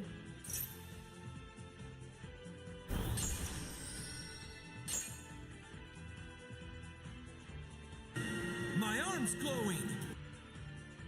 Okay, so what do we need a top deck here? A Terratop would be amazing. Yeah, a Terratop would be insane, actually. No, actually, won't. No, it needs to be. What does it need to be? It needs to be sulfefnir. Yeah. Sulfefnir, so I can pitch 2 card. Well, I can pitch 1. No, actually, no. It has to be Enchantress. Yeah. It has to be Enchantress, so I can negate the Toad and negate the Dweller. Because, like, I'm drawing into 1. He's going to shotgun this thing, right? So I'm going to droplet. He's going to have her, which means he has the bounce. What? No way. No way. Did he mess up? Did he mess up?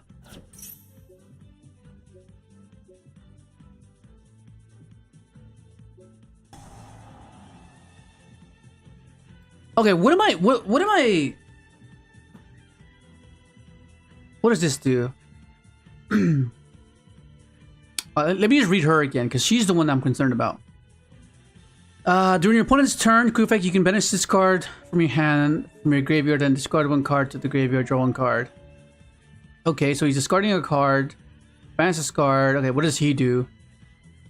You can discard this card, does not do anything. If this card is sent to the graveyard to activate the water monster effect, special summon 1 level 4. Okay. I think you just get rid of.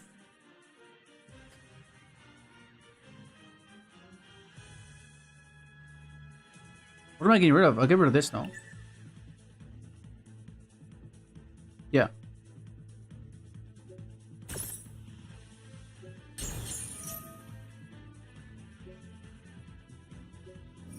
Let's not do that. Because he's trying to get to the guy.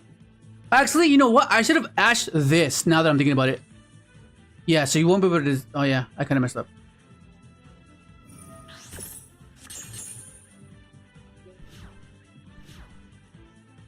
Okay. Let's go, buddy.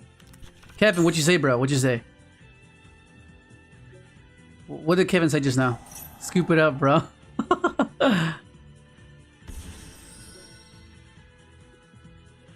Okay.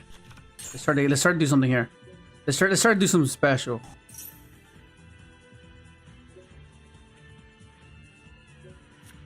Add this to discard it off the Fateful, because we're going to search off of this guy.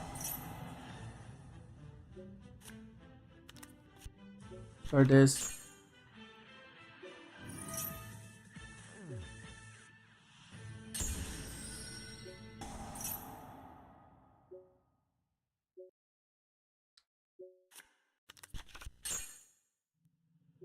Alrighty then, so I think we're fine. I think we're cool here.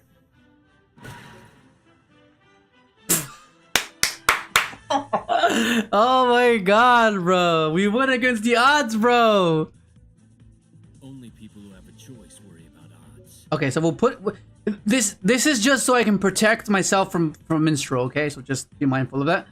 I kind of want to put in the encores to stop the dweller. But like I don't know.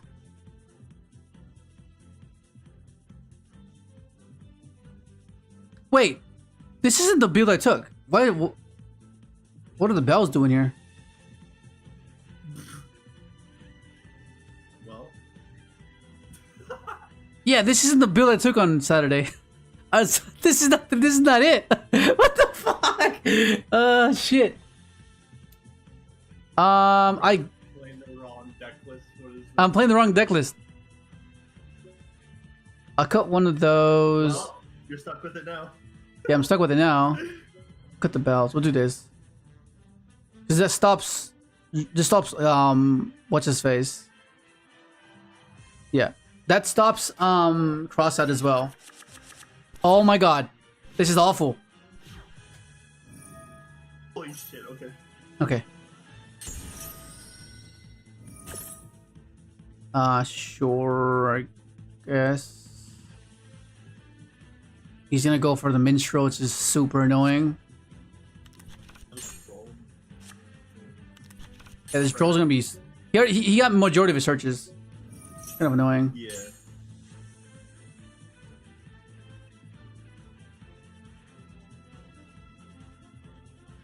What do I need? I need a Terratop? I can't think of grass because he's not gonna fucking, you know? I don't play grass. This is the fuck. I'm playing the wrong list. But fundamentally, it's the same thing. Fundamentally. This is the problem with having 57 death plus Slayer. I know. I can't fucking keep track of them, bro. Wait, I've played this guy before, Lilypad. I think I've cooked him every time. And yeah, he has been playing this deck as well. Okay, so I mean, I have Typhon access, so that's great.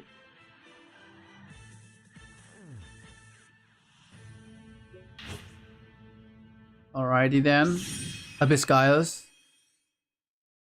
Okay. Oh, that's fine. I would rather deal with this. I don't mind this. Yeah, we just go Typhon. Oh, actually.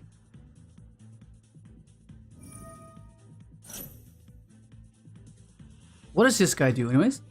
While face up, while this face up card has equals material, level 5 or higher monsters cannot attack. Once per turn during either player's turn, you just this card negate the effects of all face up monsters your opponent currently controls. Okay, it's only currently controls. Okay.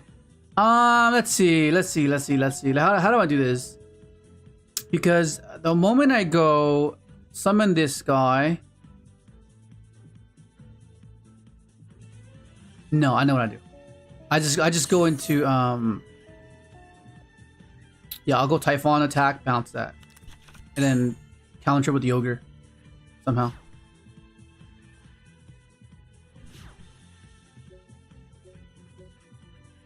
Are you joining Kevin, Nick?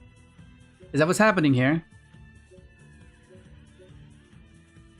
You can test one service card, gate effects, or heads up. Okay, so you can't activate it. I go Typhon, and I'll play next turn.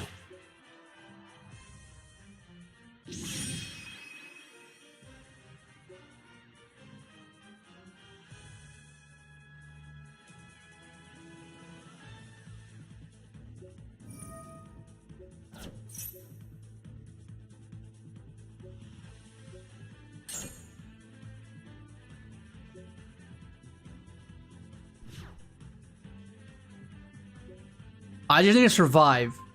That's all that needs to happen. I just need to survive.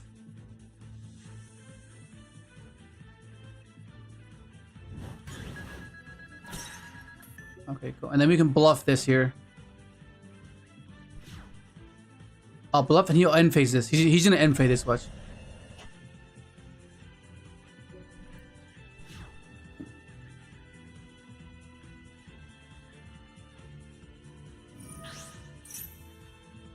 Survives what? Yeah, end phase bounce.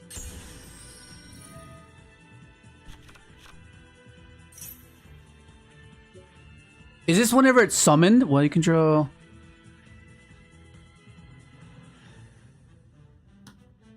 Gonna use one effects. So you control a monster. Well, you control a monster. Okay, you can your opponent monsters cannot target this card for attacks. You can only use each of the following effects once per turn. Okay, you can send one water monster. I have to save it just so I can ensure that I can just get rid of a massive chunk of battle.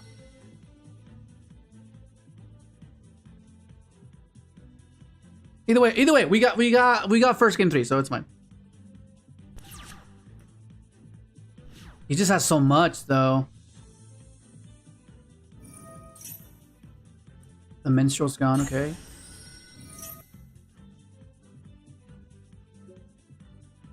I'm hoping this is timed properly.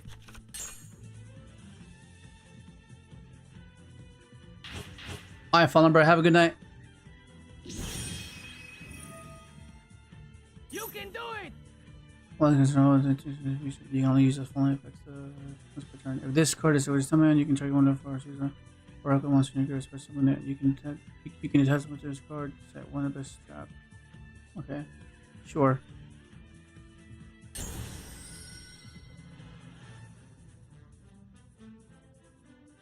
So he's gonna need to find a way to get over this somehow. Okay. Because if he goes battle, then I live. Right? Okay. So the ogre is gonna be checked by this guy. Okay, so let's see. Ogre this. That's less damage. He has to go 21. Let's wait. Just gonna trigger this Dragoon. That Dragoon's so dumb. Fudge, you know. Ah, look at the toad.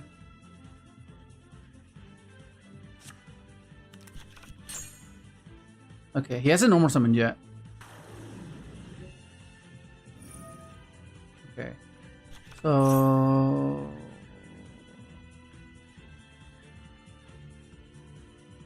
what is this? That triggers this. Okay, that's over. That's fine. Alright, we go in first game, game 3. Now we put these cards in. I'll put one of these in. And then we can go take these out because these are not that great. And then we'll cut these. We'll keep the rest in. Swap. And this should be it.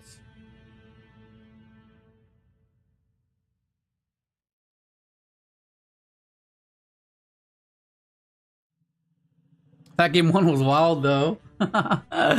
Oh my god, dude, that's crazy. Yeah, Kevin would have scooped, and it would have been kind of underwhelming. Like, oh, really? Scooping now, bro? You could have won, possibly. Okay, so Ogre's not that great into this matchup, which is kind of annoying. I would rather have had a different one. A different hand trap, for sure. If he has draw, we're cooked. Oh yes, no draw. Okay, so we're gonna enter on an SP here. So we're gonna go for this guy. So we can special sulfador, so we can end on multiple interactions. Actually, hang on, let me see. Because I could probably go for a Cherubini line by summoning this ogre. Because I'm not sure how much I appreciate this ogre, so I can pop this. Nah. Let's just go SP instead.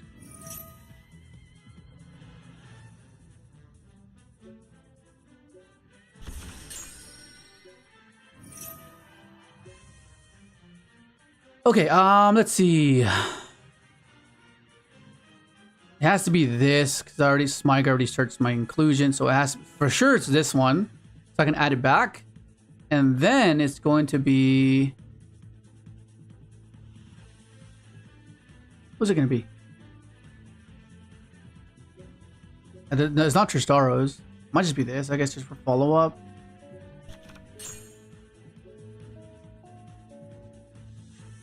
I can go pop this. Yeah, okay, it's fine. Then we just go SP here.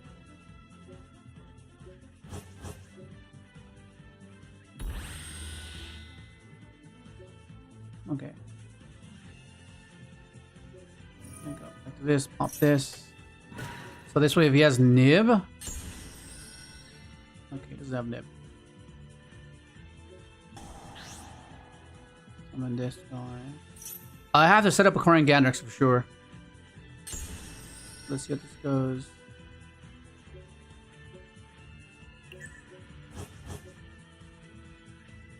Okay, so I'm gonna have a few interactions, but these are low impact because it'll slip through the cracks. He'll just send for cost, force a lot of stuff.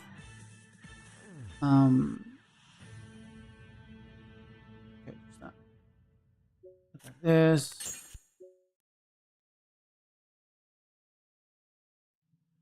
Let me see.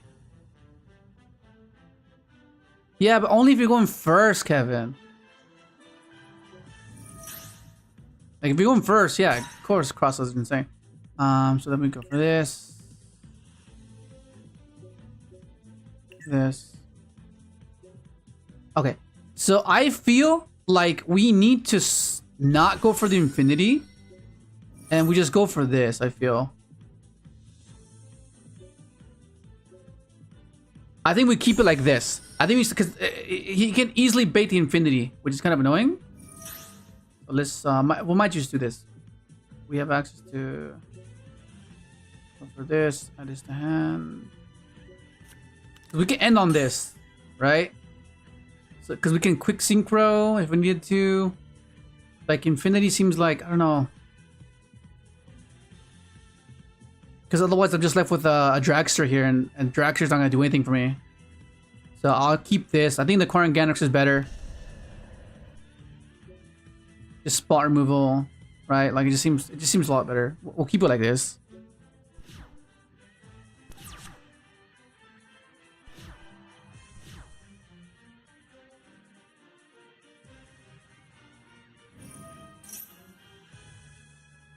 Okay, here we go. Does that target?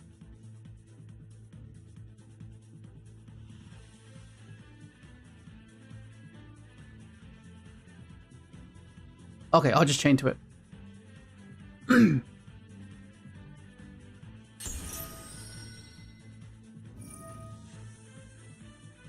What's he sending? Because I can just Veiler this. So he doesn't bounce. Right, I can just Veiler that. Yeah, we're just so I can hold on to it. Yeah, I'll just hold on to it.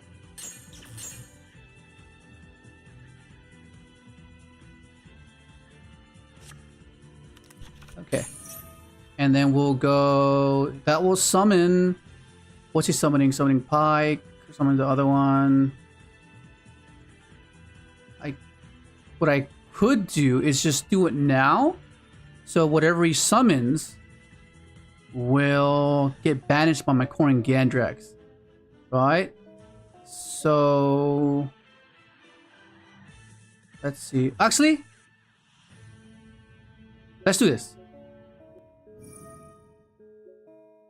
Let's get rid of that. Now. I need him to commit the prince. Okay then. Alright, so here we go. This is where he summons. What's he sending? What's he sending? What are you sending? What are you sending? What are you sending, bro? What are you sending? Should I ogre you now? Should I ogre you now, bro? Just for... Let me think. Ogre you now. Does he go minstrel? No, there's no way he goes minstrel. Maybe?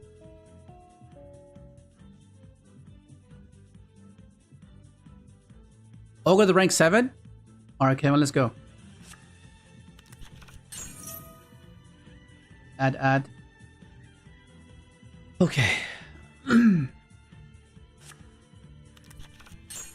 Okay, this is how he baits my Tristaros. Never mind. Okay. Alright, here we go. I think we're getting close. We're getting close. This is where we're going to get Quarren Gandalf here.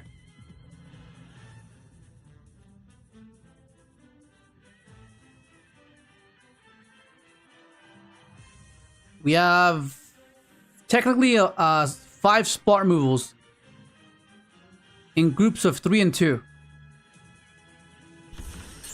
What in the world is this?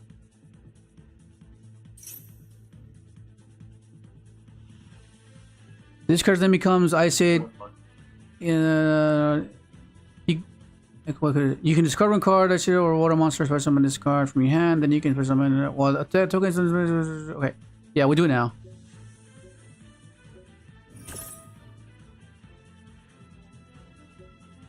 And we'll keep the sulfefnir engraved on field, I mean.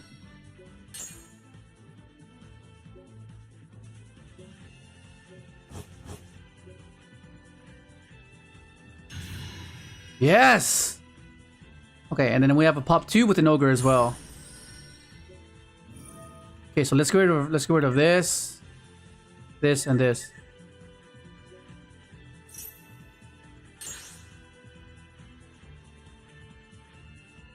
And we have double float here.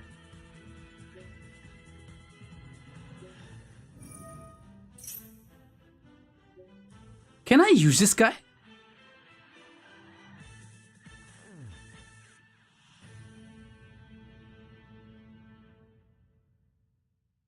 No, I can't. That doesn't. Okay, that's fine.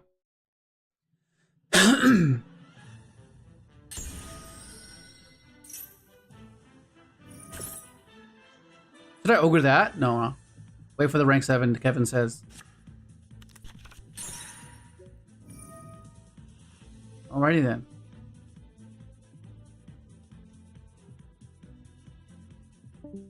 What am I doing? What am I doing? What is it? I think it's this. Surely it's this.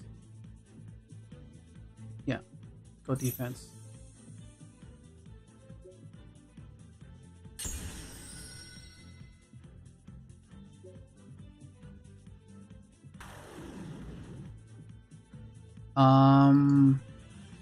Use current card to the graveyard.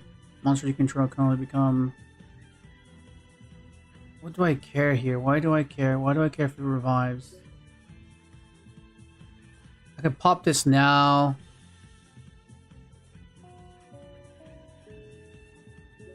Yeah, let's pop this now.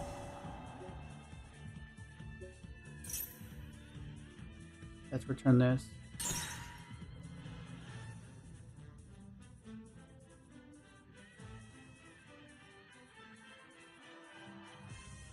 How do you extend? How do you extend a lily pad? Man, for those of you that don't know, this is oh my god, yes! This deck, I hate this deck, bro. I've lost to this deck a few times, like, I just can't get around it. It's just annoying. Yeah, but this is without grass. This is, yeah, this is without grass. I think the minor change I made was, I wasn't main decking this. This was triple tactics talents. So, yeah, it wasn't that. That was, which list was this? This one. This is the one I took to the original.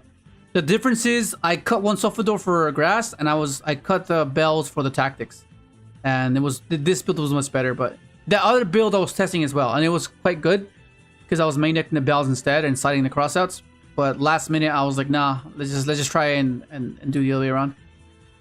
All right, that's gonna be it. Thank you guys for joining me. I know for the most part we were just discussing and just going over just the deck and a few stories of going to Australia, but yeah, hopefully join the stream and hopefully it was insightful, and we'll see what happens tomorrow because tomorrow is Master Duel, and yeah, see you guys.